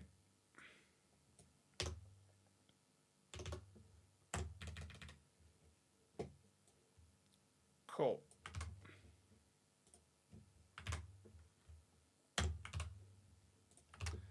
Look at this beauty. Love it. Unless you personally might think this is absolutely godshit code, then hey, by all means. I wouldn't necessarily disagree in some instances, but hey.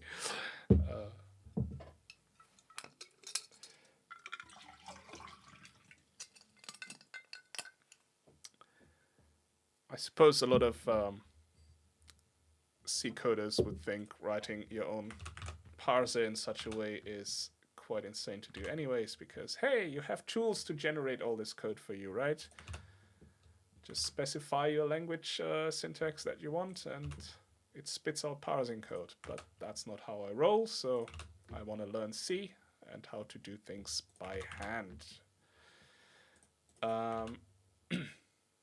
Okay, so we got all of these in again. Probably should have one ginormous file to actually test it, but now, because we already kind of started with increment, decrement when I started the stream, let's get those to work as well before I go on a break. So we have this parse increment and decrement function down here, right? Which we can now change as well. So we no longer need white space. We do need to check for... Oh, okay. On this one, I need to think a bit more. Hang on. Okay, these are the three instances where I need to shift in these as well, but code suddenly changes. But how much does it change?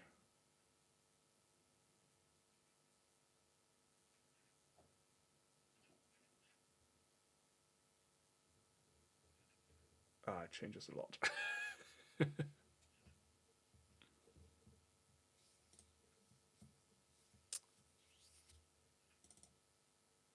Okay, so for this one, we probably have to provide different bases because they are quite different.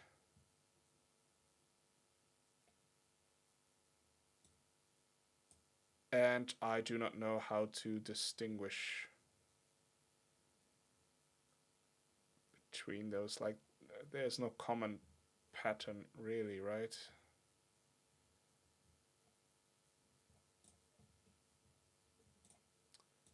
So this is different, but these are the same. Okay, so two bases. First base would be single, and then for the pair. But that's okay. Okay, so then we check. Do we have indirection? And if we have,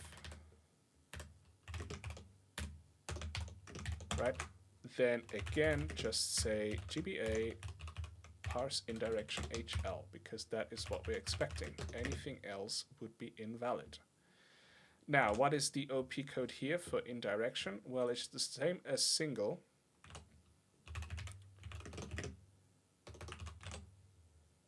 Well, it is the same as single, except with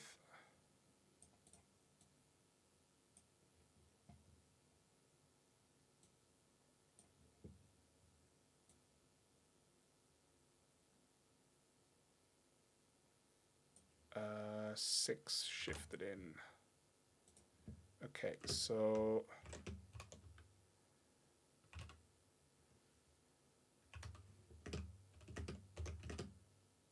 shifted in by 3, right? So this is 6, we shifted in by 3, which is the same that we're doing for the registers up here. And these have the same base, so just to make this more obvious here, right? Actually, where this would fall in is right here.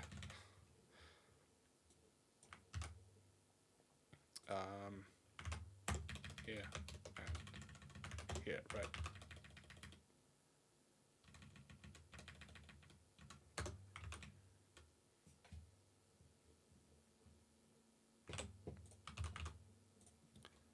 Okay. Now, if it is not an indirection, what do we need to check? Well, we need to check for registers.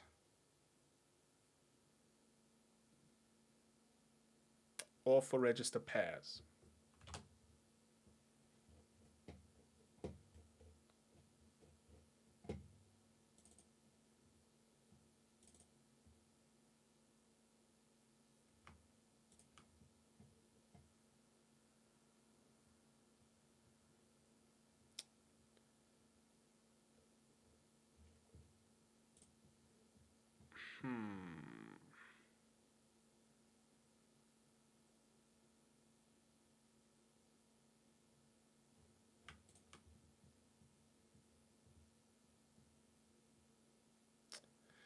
Okay, this is slightly annoying. I only have a function where I advance the token if it equals, which is fine for these, right? I want to make sure the next one is a symbol.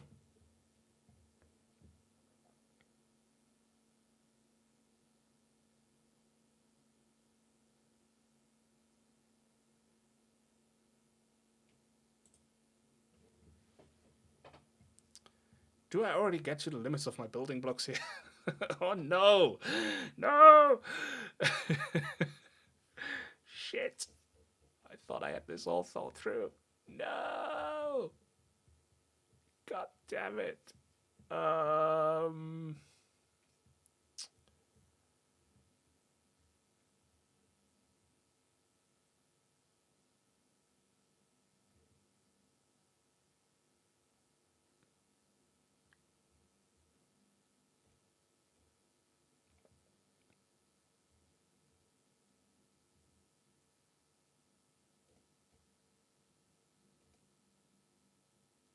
Let me think about that. So,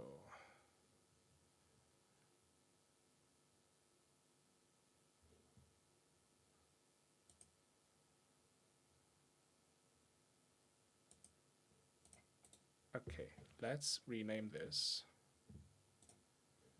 to parse single register.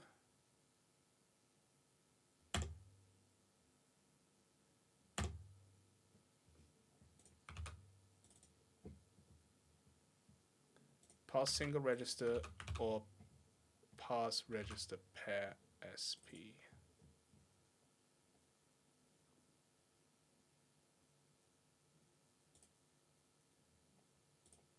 And then we kind of want a building block that is able to do both.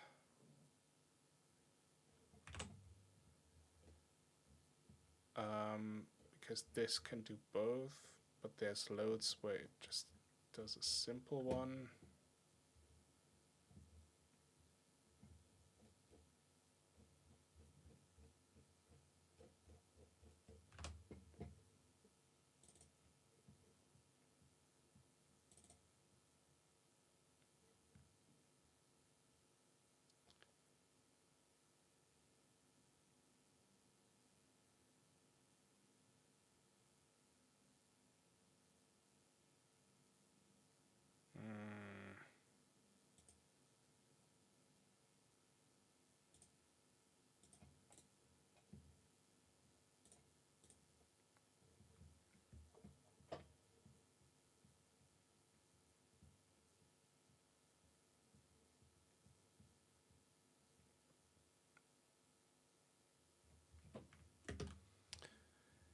Yeah, it's going all right.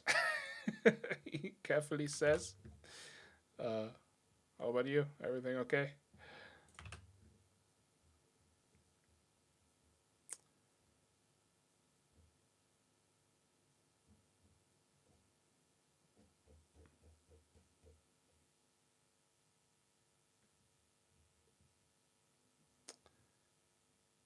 Okay, really what I want here is, because I thought about this, later on I also want to recognize labels, right? So I need to make a decision based on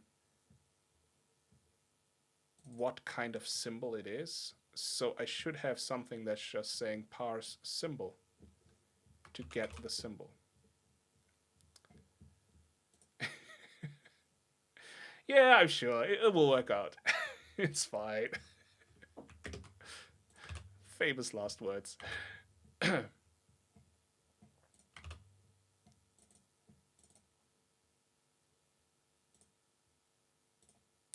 Okay, so let's build a smaller building block, right?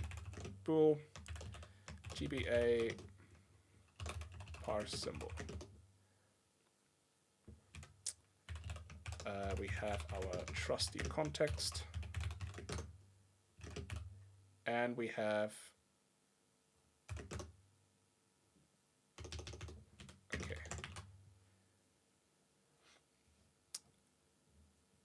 But it's not so much parsing a symbol. Really,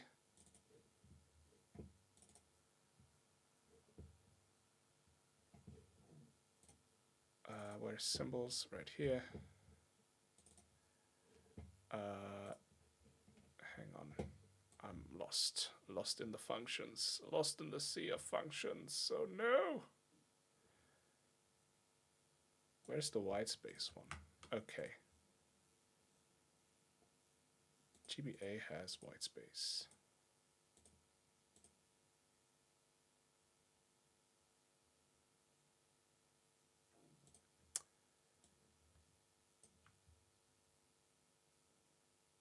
So really what I want is get symbol.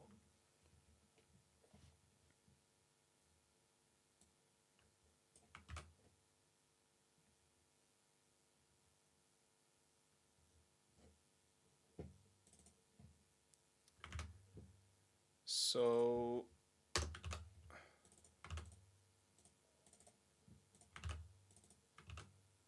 we are expecting a symbol.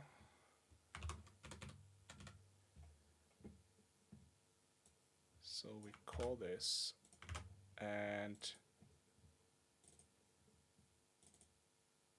if the next token is a symbol, so if it is not a symbol, then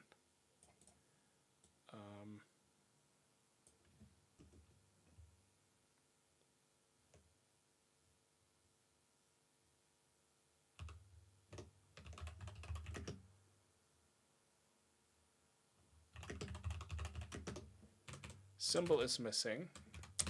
Expected percentage s, and then we can say expected, and we can pass in a w char g expected. It's similar to what I have here with name, right? Where we say, oh, whatever is missing. Though I'm not quite sure about this, might change later.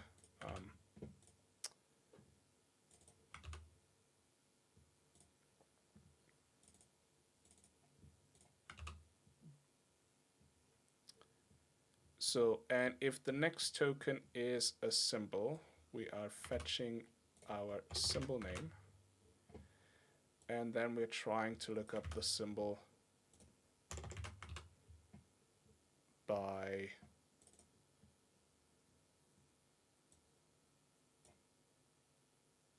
name. And then we can just say unknown symbol.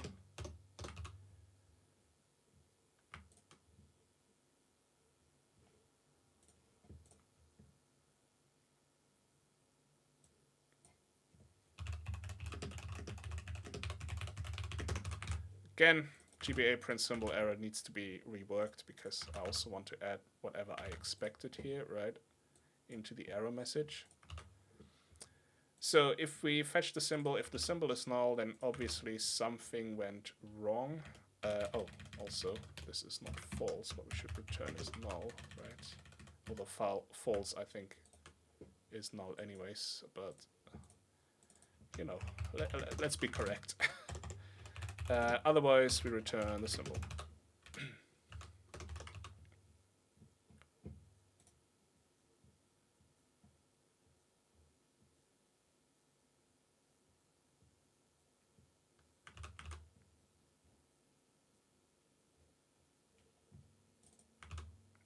Okay.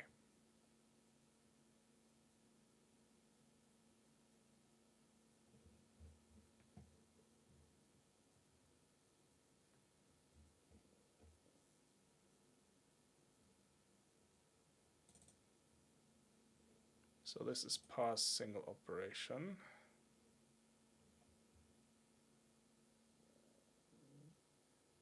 Right, then we have parse bit subset.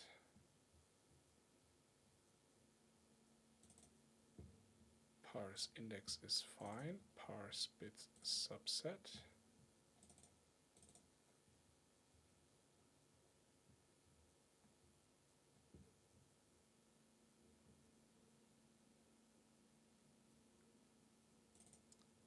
Parse register pair. Right. Do I call this directly? I do.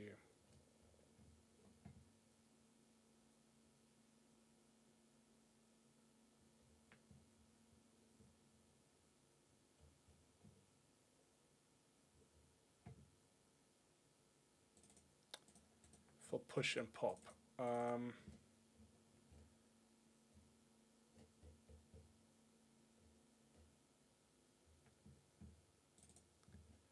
Do I have parse indirect HL anywhere? So where is this actually used? So this is used in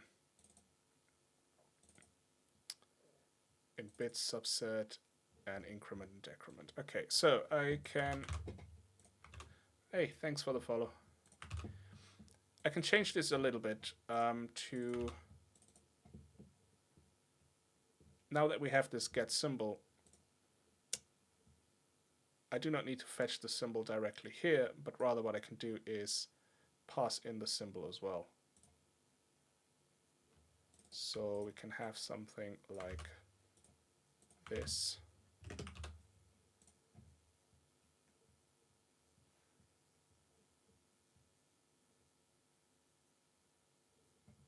This changes the error messages a little bit. Again, like they're less concrete, but again, I have this to do here to fix all of that anyways, and that will be a worry for later.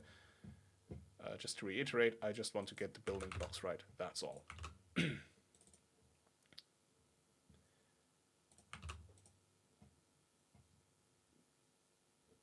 Okay, so we pass in the symbol.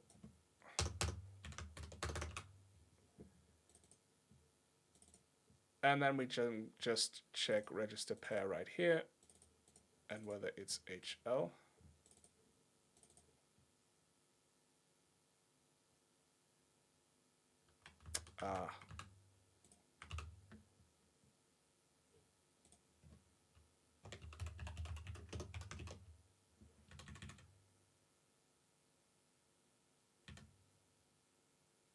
I know, but it has name and name length attached to it. I do not even need to hold on to this, so... Okay, I worry for nothing. Because symbol name just becomes symbol name, and symbol length just becomes symbol name length. Whoops, what the fuck did I do here?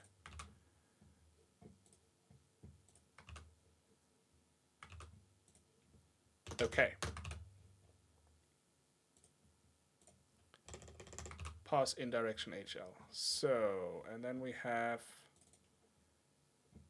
pass single register, where I can do the same thing with the symbol.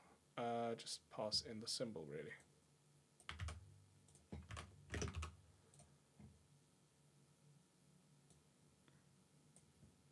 So right here, and then same here, we say symbol name and symbol name length.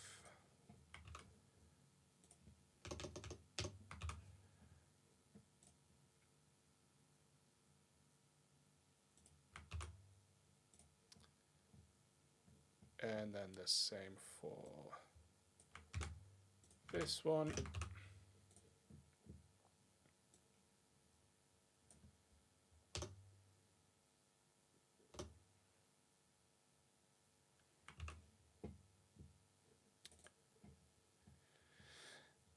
And then really, do I really want to check the type, whether it's a register pair or not?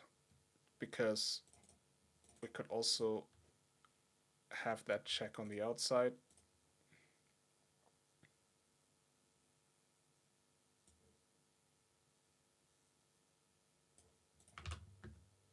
But nah, let's just leave it in, whatever. If we check twice, who cares? I mean, those are so small that probably will be inlined anyways.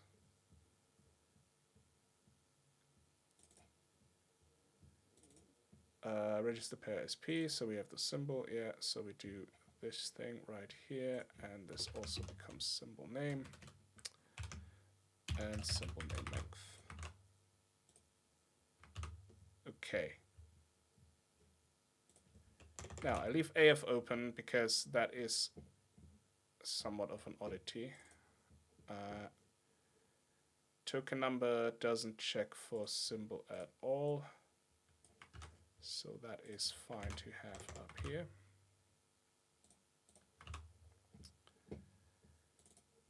Pausing single operations as well.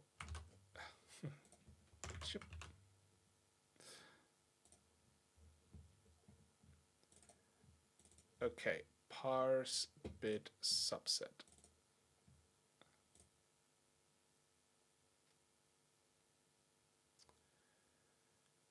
So the next token type is an indirection. And if it is, we want to get the next symbol because we're expecting a symbol at this point. So we pass in the context. What is expected? Hang on, how is the error message formatted? Expected and then blah blah blah. Okay. Expected. Yeah. Come on. Expected register pair.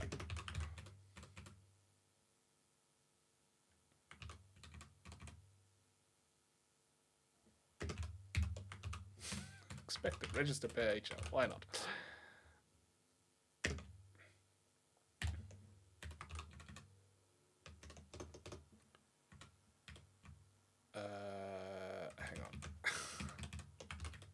boy. GBA symbol T symbol.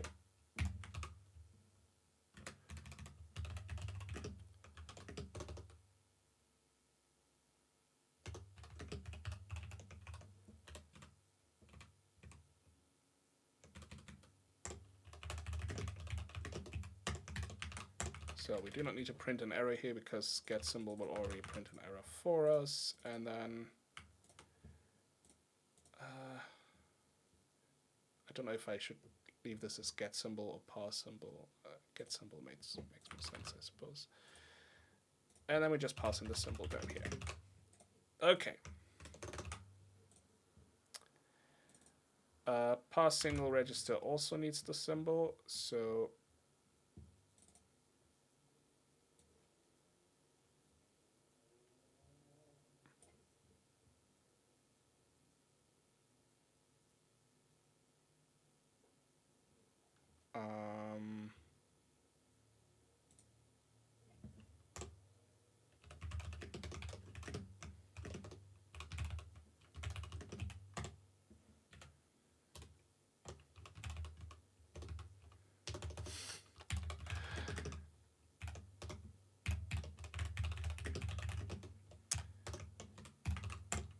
let's just make this slightly different. No, that doesn't make sense.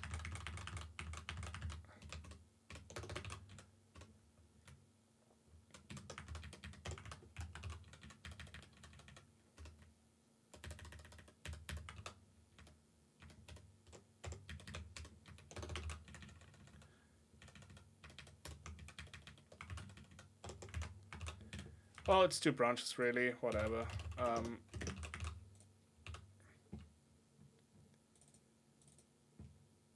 Probably could figure out a way to make this a bit nicer. I mean, I could. Yeah. Okay. Sorry. Let's do this real quick. Bool is indirection. There it is. My trusty indirection Boolean variable again. And then we just get the symbol,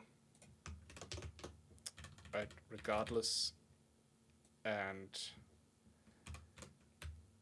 what did we expect?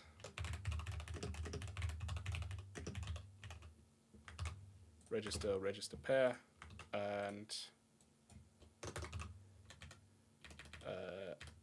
yeah, if symbol is null, then you just return. Otherwise, if it is an indirection, then return parse indirection. Otherwise, do this. Okay, slightly better. So that's the new parse bit subset. Hey.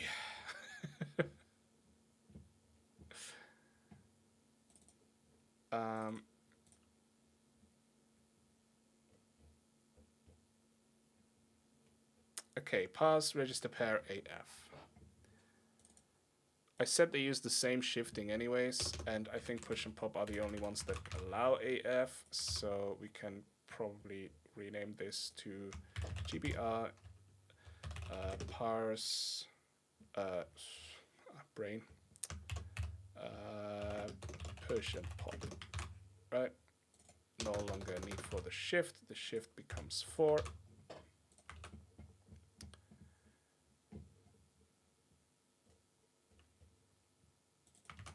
So we say parse push and pop.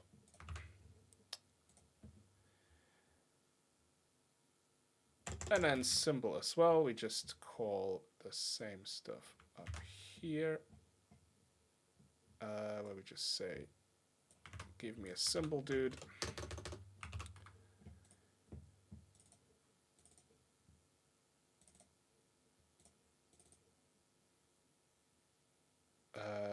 And what did we expect? Well, just a register pair.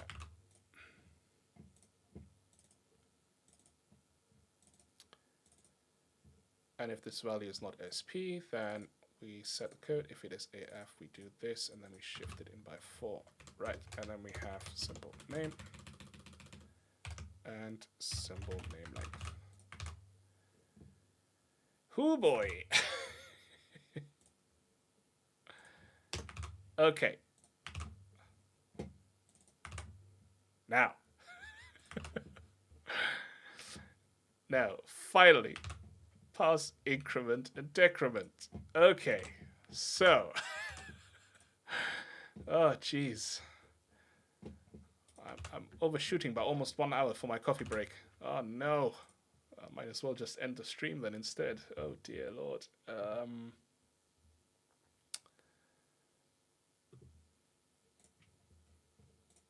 Right. So, again, we are checking for an indirection. So we have bool is indirection.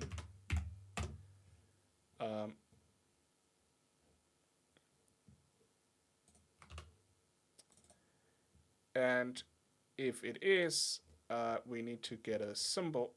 Right. I don't want to scroll up and down all the time. Let's put this up there already because we're working on it anyways. Cool. Right. So parse increment and decrement. Now we need a symbol. And the symbol is this one. And what do we expect? Well, we either expect a register pair, or indirect HL.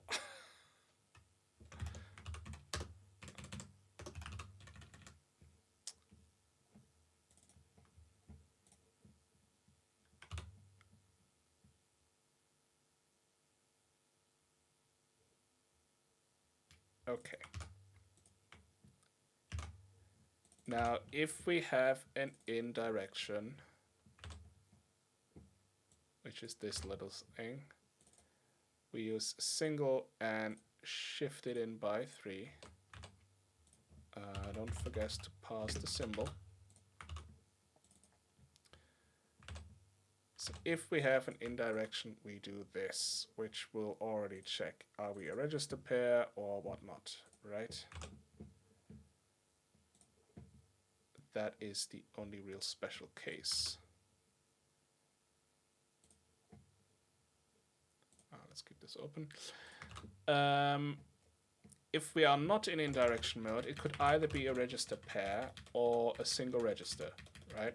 So the thing to do here would probably be just a quick switch, something like so, over symbol info dot type. Yes, type. And what we're expecting is we need to do something when it is a GBA symbol type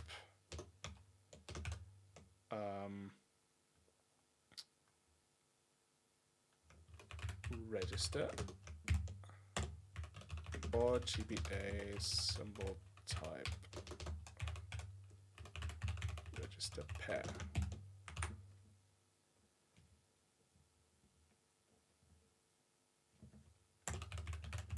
Otherwise, we have a default error.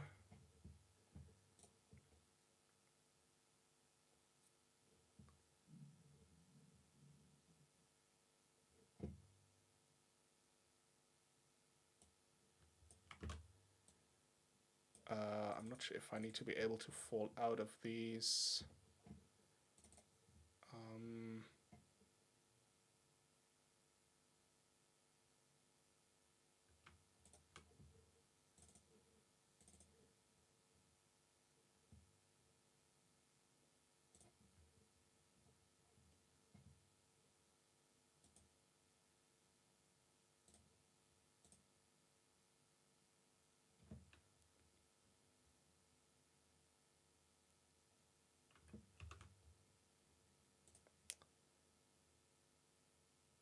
I mean, I already print errors there, so I probably do not need to be able to fall out of these. Why did I do this for push and pop then? Okay, because they might be different types. Can these be different types? Okay, hang on.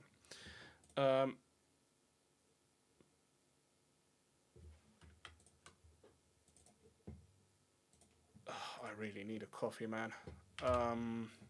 My concentration starts to fade. Oh dear.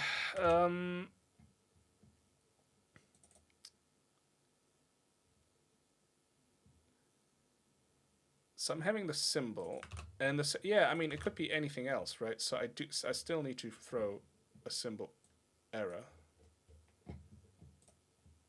But let's just try and get this. So return. Now, if we have a register, I probably just need to say GBA parse register, parse single register, context, the symbol.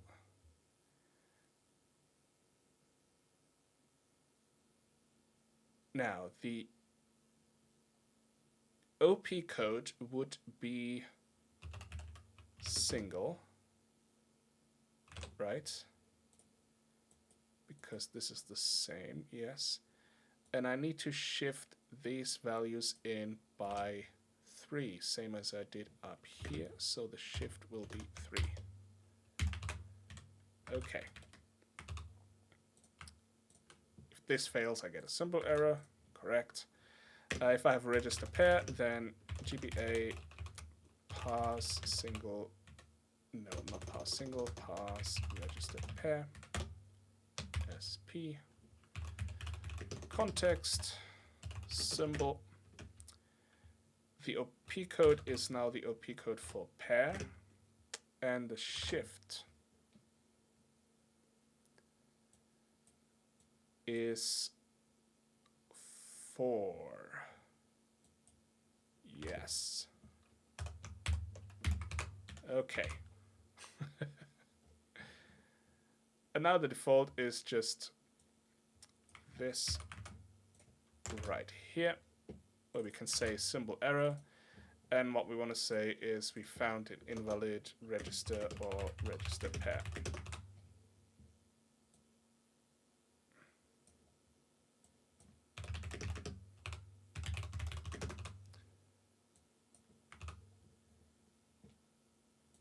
Cool. So compared to the old code down here,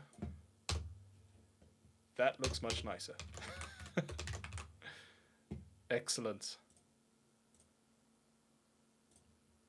So now parse increment and decrement can be used. So we have one increment, return this, right, where we pass in the context and some values. We will check those shortly. And we have the same for decrement,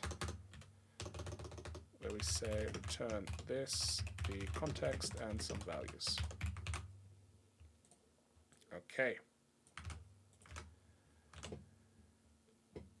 Now let's say increment first. The base value for increment is basically 0, 4. Let's see if I can store that in the symbol itself. I think I can. Where is inc? There we go. So that is the base for single.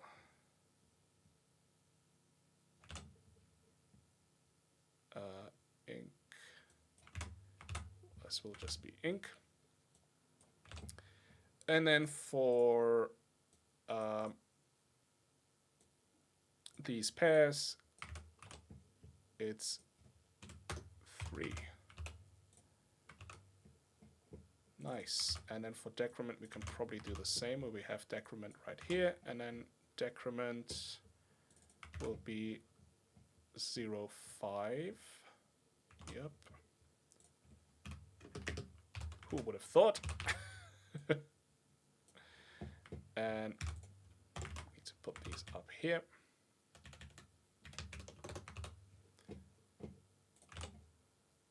And for the other ones, it's 0b.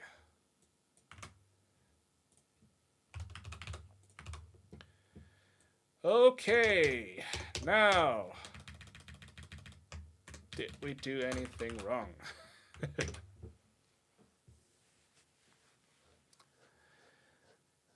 It's Game Boy OP codes, but the Game Boy, Game Boy Color OP codes are pretty much the same as the Game Boy OP codes. It's exactly the same CPU. I think, well, the instruction set is the same, regardless. It just comes with a few more registers for like color definition and things like that.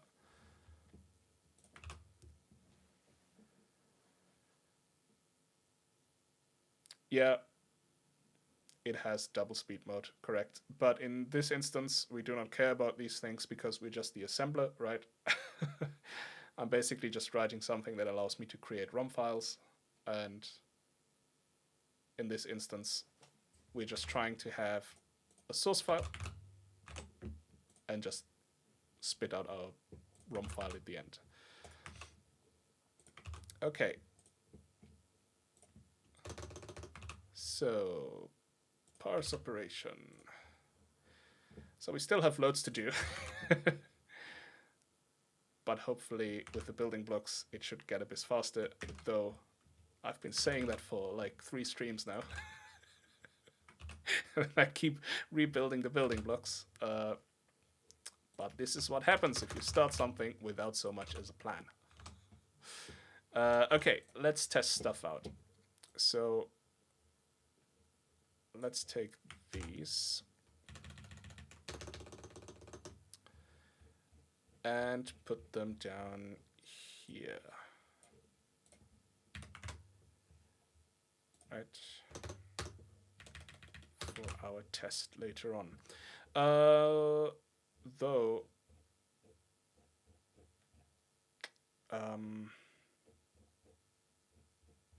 because I'm no longer taking the coffee break, that wouldn't make any sense right now. I think I can just... No, I cannot implement these because we don't have this symbol right here for immediates. So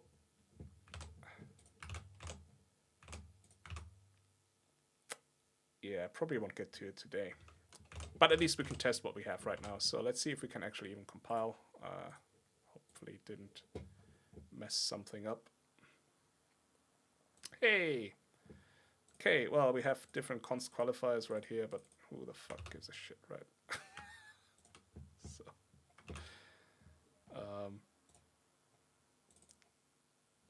yeah, whatever. I will worry about these little warnings later on.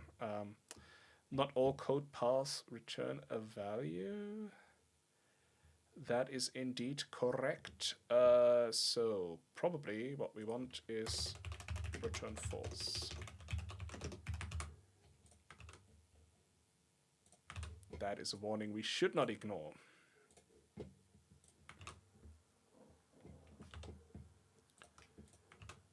Okay. Now, back to our instructions down here. Can just take those, plop them in here, and then let's say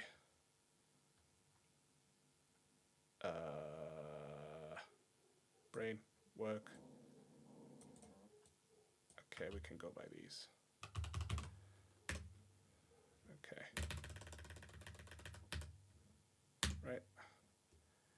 And then we do not need this.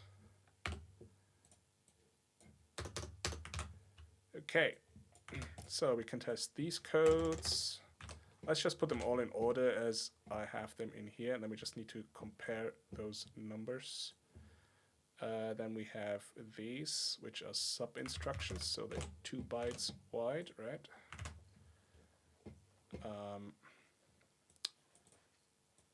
Can we just look for CB? Yep, that works. Okay, like so.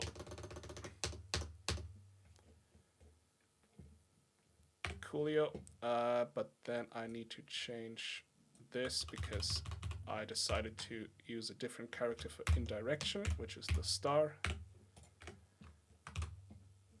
Right. And then we have increment and decrement. Now, the best thing to do with this now would be to have like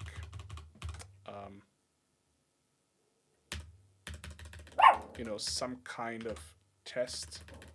Oh shit. Whatever.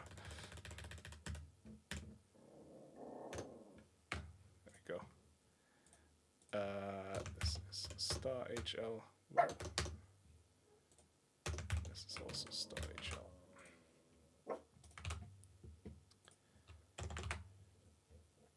So it would be good to have like yeah, some kind of automated test or something. Well, I say automated. It doesn't need to be automated really, but what we just want is like an input file, and then have like an output file with the stuff that we expect, and then we just compare those two. But I'll probably do that closer to the end of the project because there's so much more I need to implement. So I'm not too worried if one of these breaks. Something I can fix later on. Okay, so let's run it. That's not a good start, is it?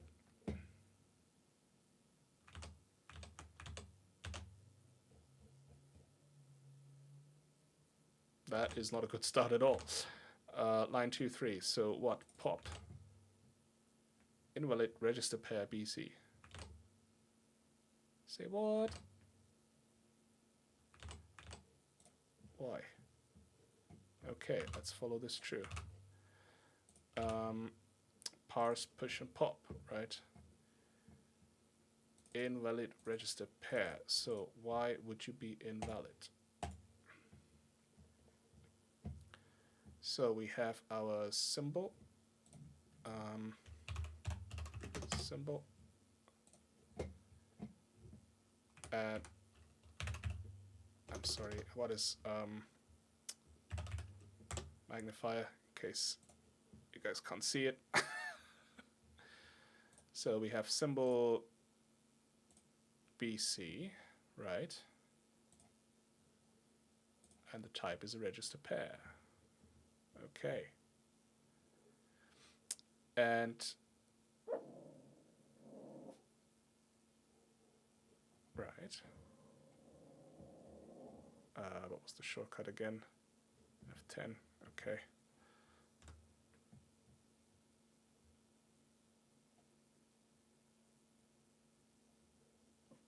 Oh, I have written. Right. Because I'm dumb. I am dumb. I want a register pair. Not a register. Okay. Did I screw that up anywhere else?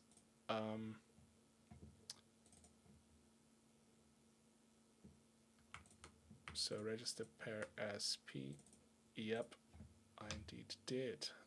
This is register pair. And single register is register.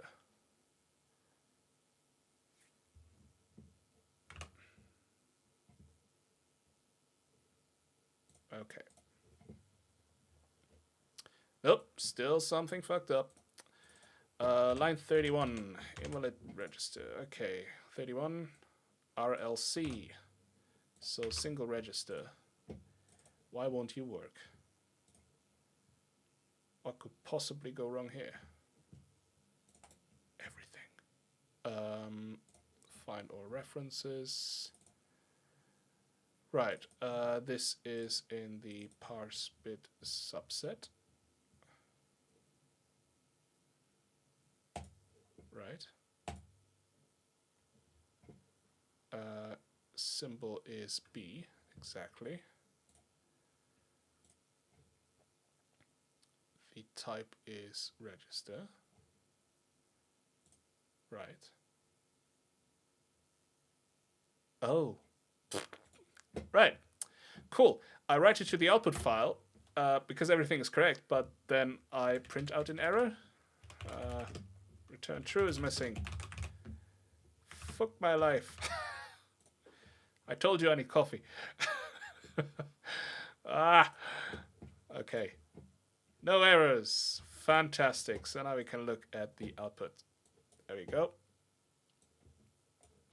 And this is just a matter of comparing byte by byte. Again, which is why it would be nice to have that automated. 07, 17, 0F, 1F, D9, 27, 2F, 00, 3F, 37, F3, FB, 7, 6, yep.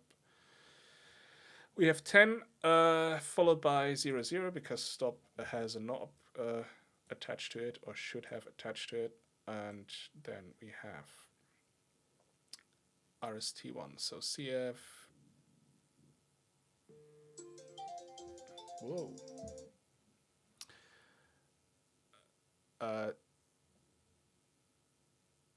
I'm blind. CF, D7, DF, E7, EF, F7, FF, C1, D1, E1, F1, C5, D5, E5, F5. Okay. And because I want to make my life easier,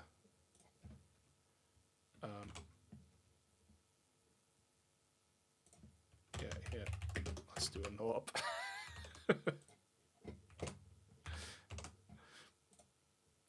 So now all these sub-instructions are nicely aligned, so I can just follow them easier by reading it.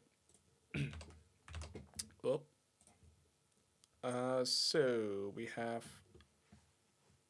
CB 0 to 7 and then 8 to F, right? So 0 to 7 and 8 to F. Yes.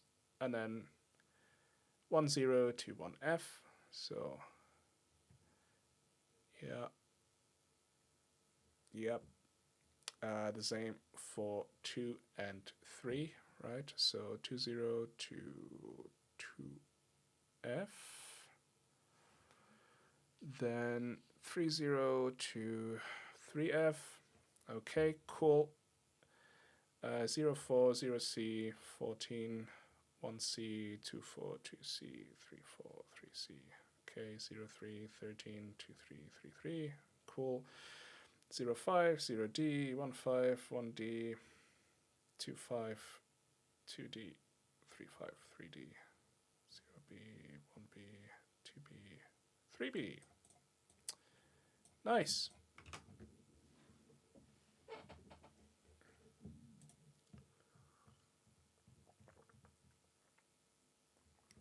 Yeah, so an automation for this would be actually great.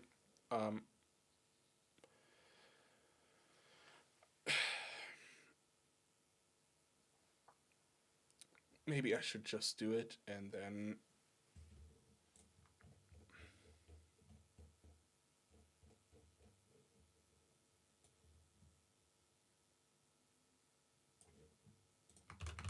don't even have to have an extra project. I mean, should I just do it before I go actually and stop for the day?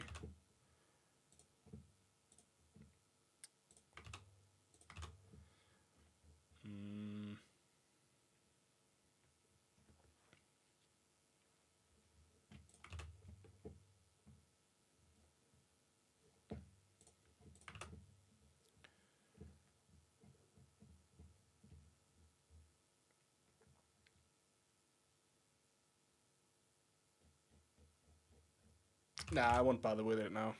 Screw it. I don't expect any more like large refactorings, to be honest. So, famous last words, I know.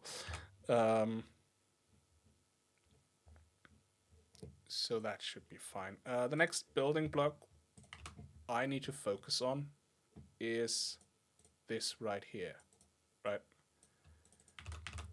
Which is, again, the number part. You know what? Actually, I can build this one real quick, I think. Maybe not, but we'll see. Um, so parse index, this would be a bool GBA parse number, or let's call it what it is, an immediate. Right, we have GBA context T. Actually, it's an immediate 8 for 8 bits, because there will also be immediates that are 16 bits.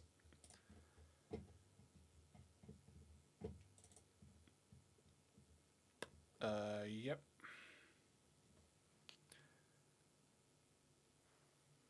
I know when I introduced my parse index, I also kind of complained that I do not recognize numbers, signed numbers, so prefix with a minus, right? So this would not work, or this rather, right? And I'm not sure I even want to support that.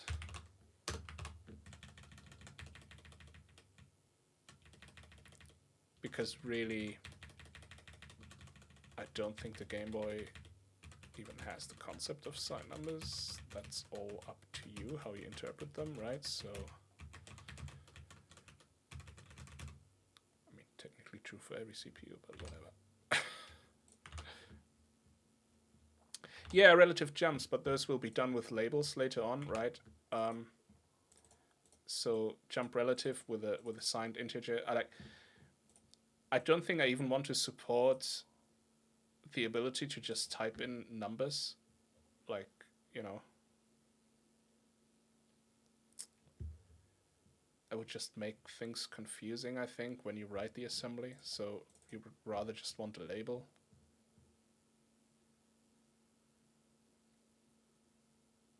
But I mean, it depends, right? I have not coded any Game Boy assembly at all, right?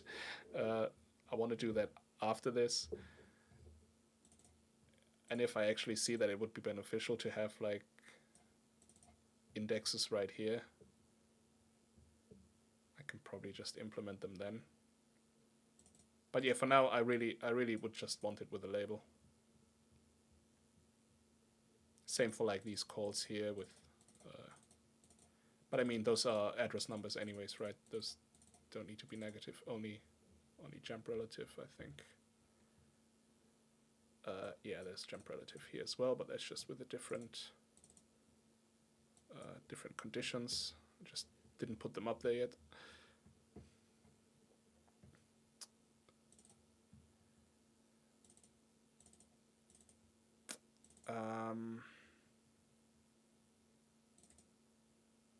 Okay, there's this LDHL.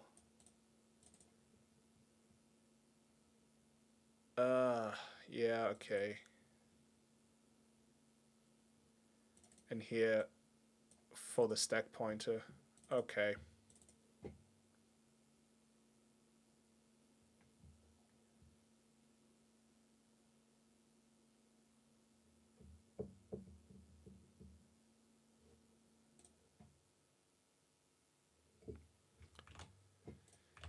Yeah, I guess I have to implement them.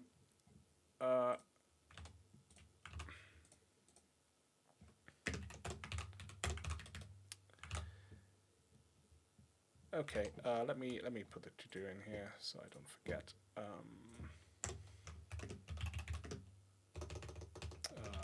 Allow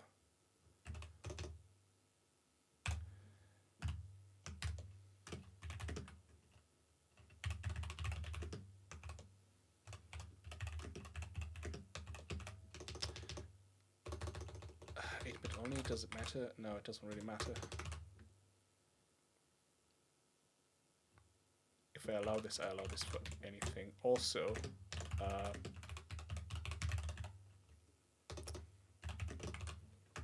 I do not have hex parsing yet. That is also something I need.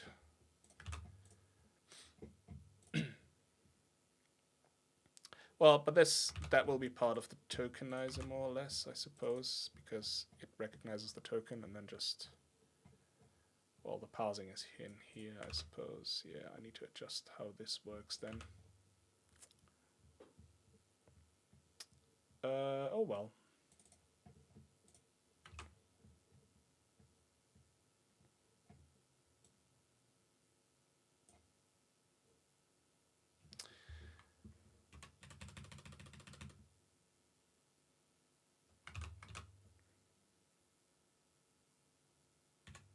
Well, whether it is unsigned or not, whatever.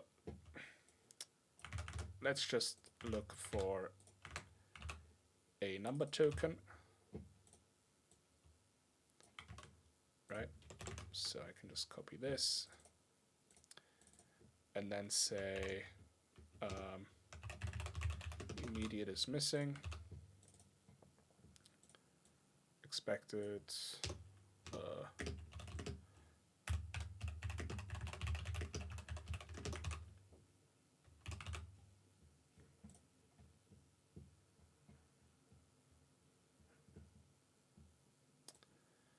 okay, I cannot have this check right here.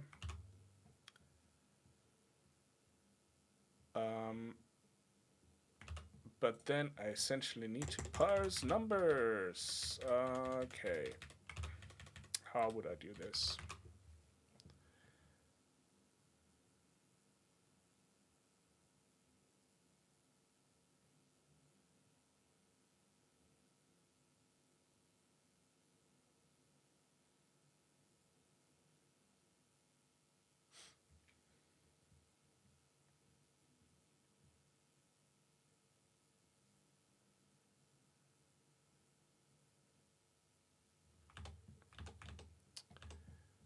Okay, I mean, the stupidest thing to do is just check the C standard for now. Right? So I could utilize that before I try to come up with something by myself.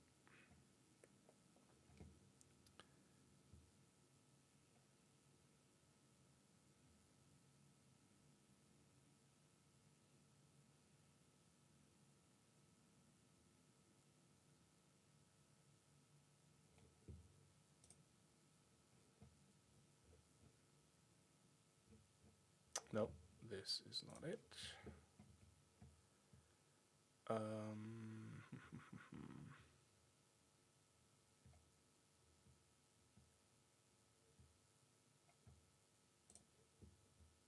Nope, stdint. Is that the same? What? Really? Interesting.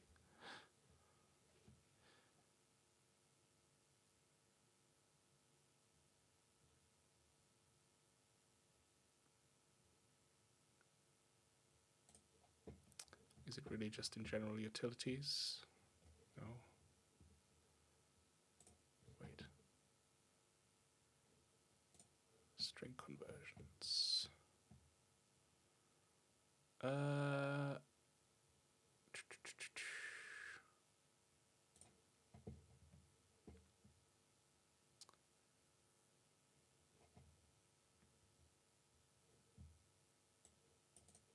Ah. Converts byte string to an integer. Okay.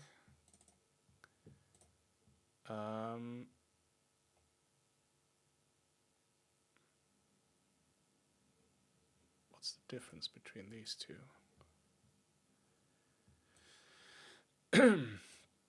Converts into an unsigned integer value.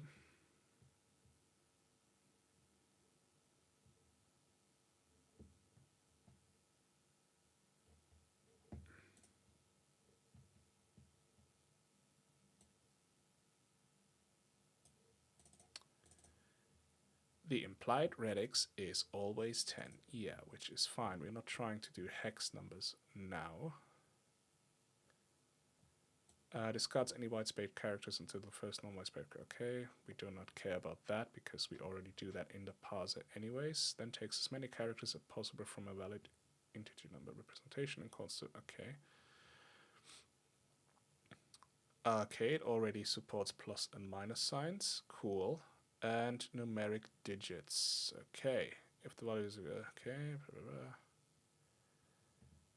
If no conversion can be performed, 0 is returned.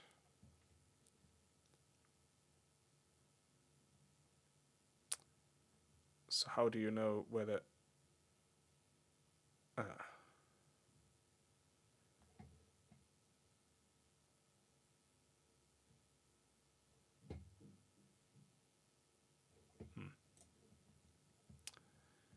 What about this one?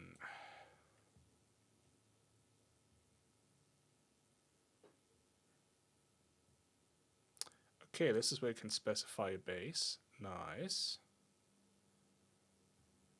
Plus or minus sign. Prefix 0. Indicating octal base. Applies only when the base is 8 or 0. Okay, fine. OX.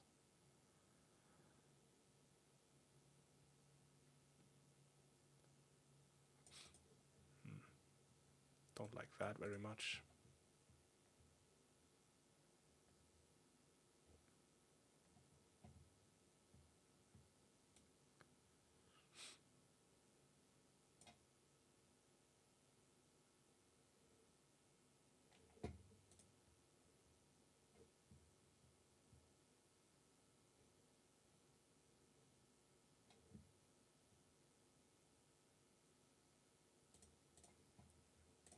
Well,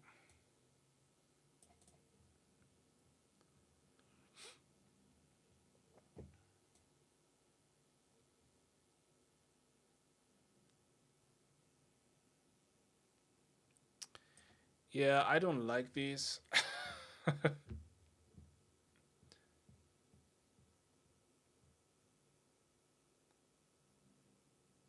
I don't like these at all.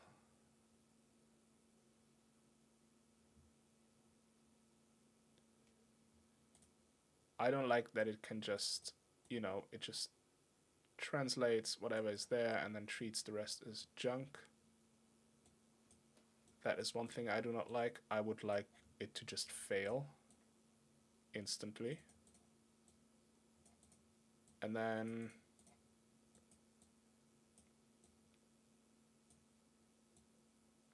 because right now in my number token, the value could basically be, I don't know, like this, right? And then something attached to it. That is one token. And obviously, I do not want to treat that as a valid number at all. And with this, it would pass this, but then leave the rest as, like, basically just ignore it. And that is just nonsense for me.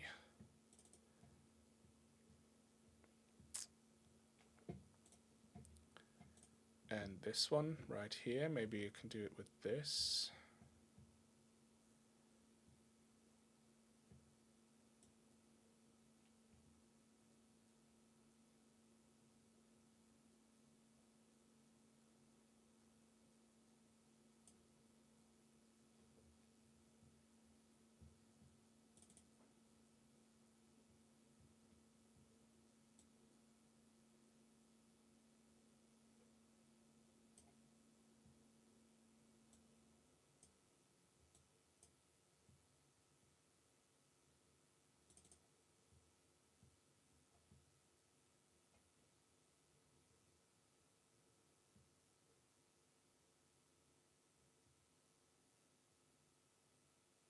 Right, so specifically I have to check the Erno variable.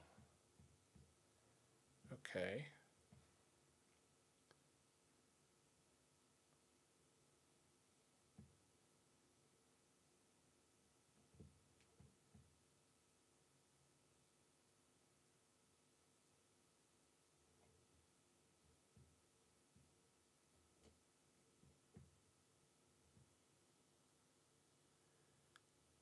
Wait, so it only returns an error with like,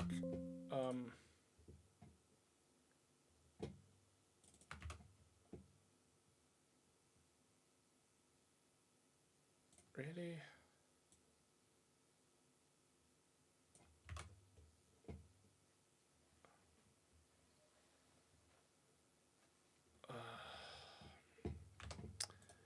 Yeah, I guess I have to write my own. Let me just test this real quick. So up here, 1, 2, 3, 4, junk, base 10, and this would be long. Right, and then if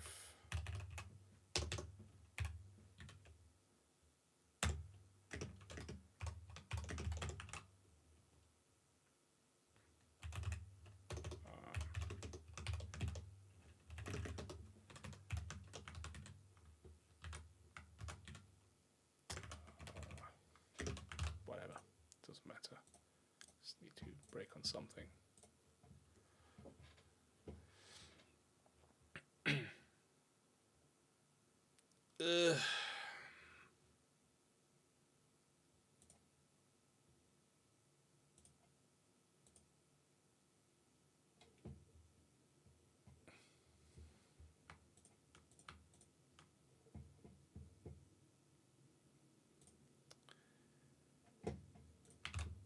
Okay, well, I thought I could quickly do this, but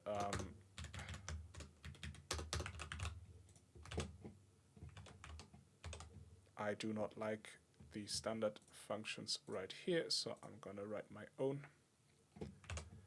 But I leave that for the next stream as well. So for now, and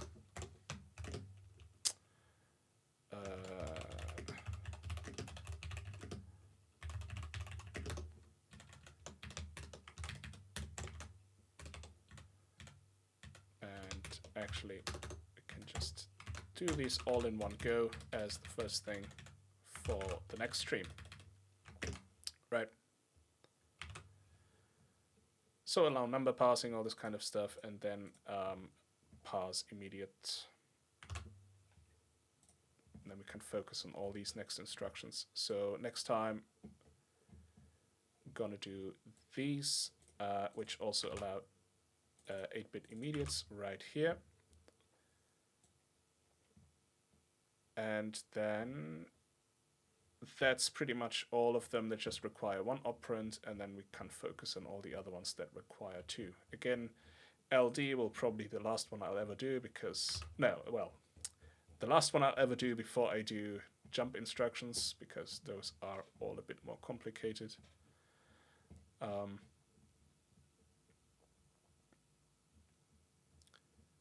Yeah, but I can knock out these bit instructions then. Okay. Well, that's for next time. I'm gonna have a coffee and go on a walk with the dog. It's kind of overdue anyways. Whoops. And I'll guess I see you tomorrow. Thank you for watching, and hope you have a good day. Bye.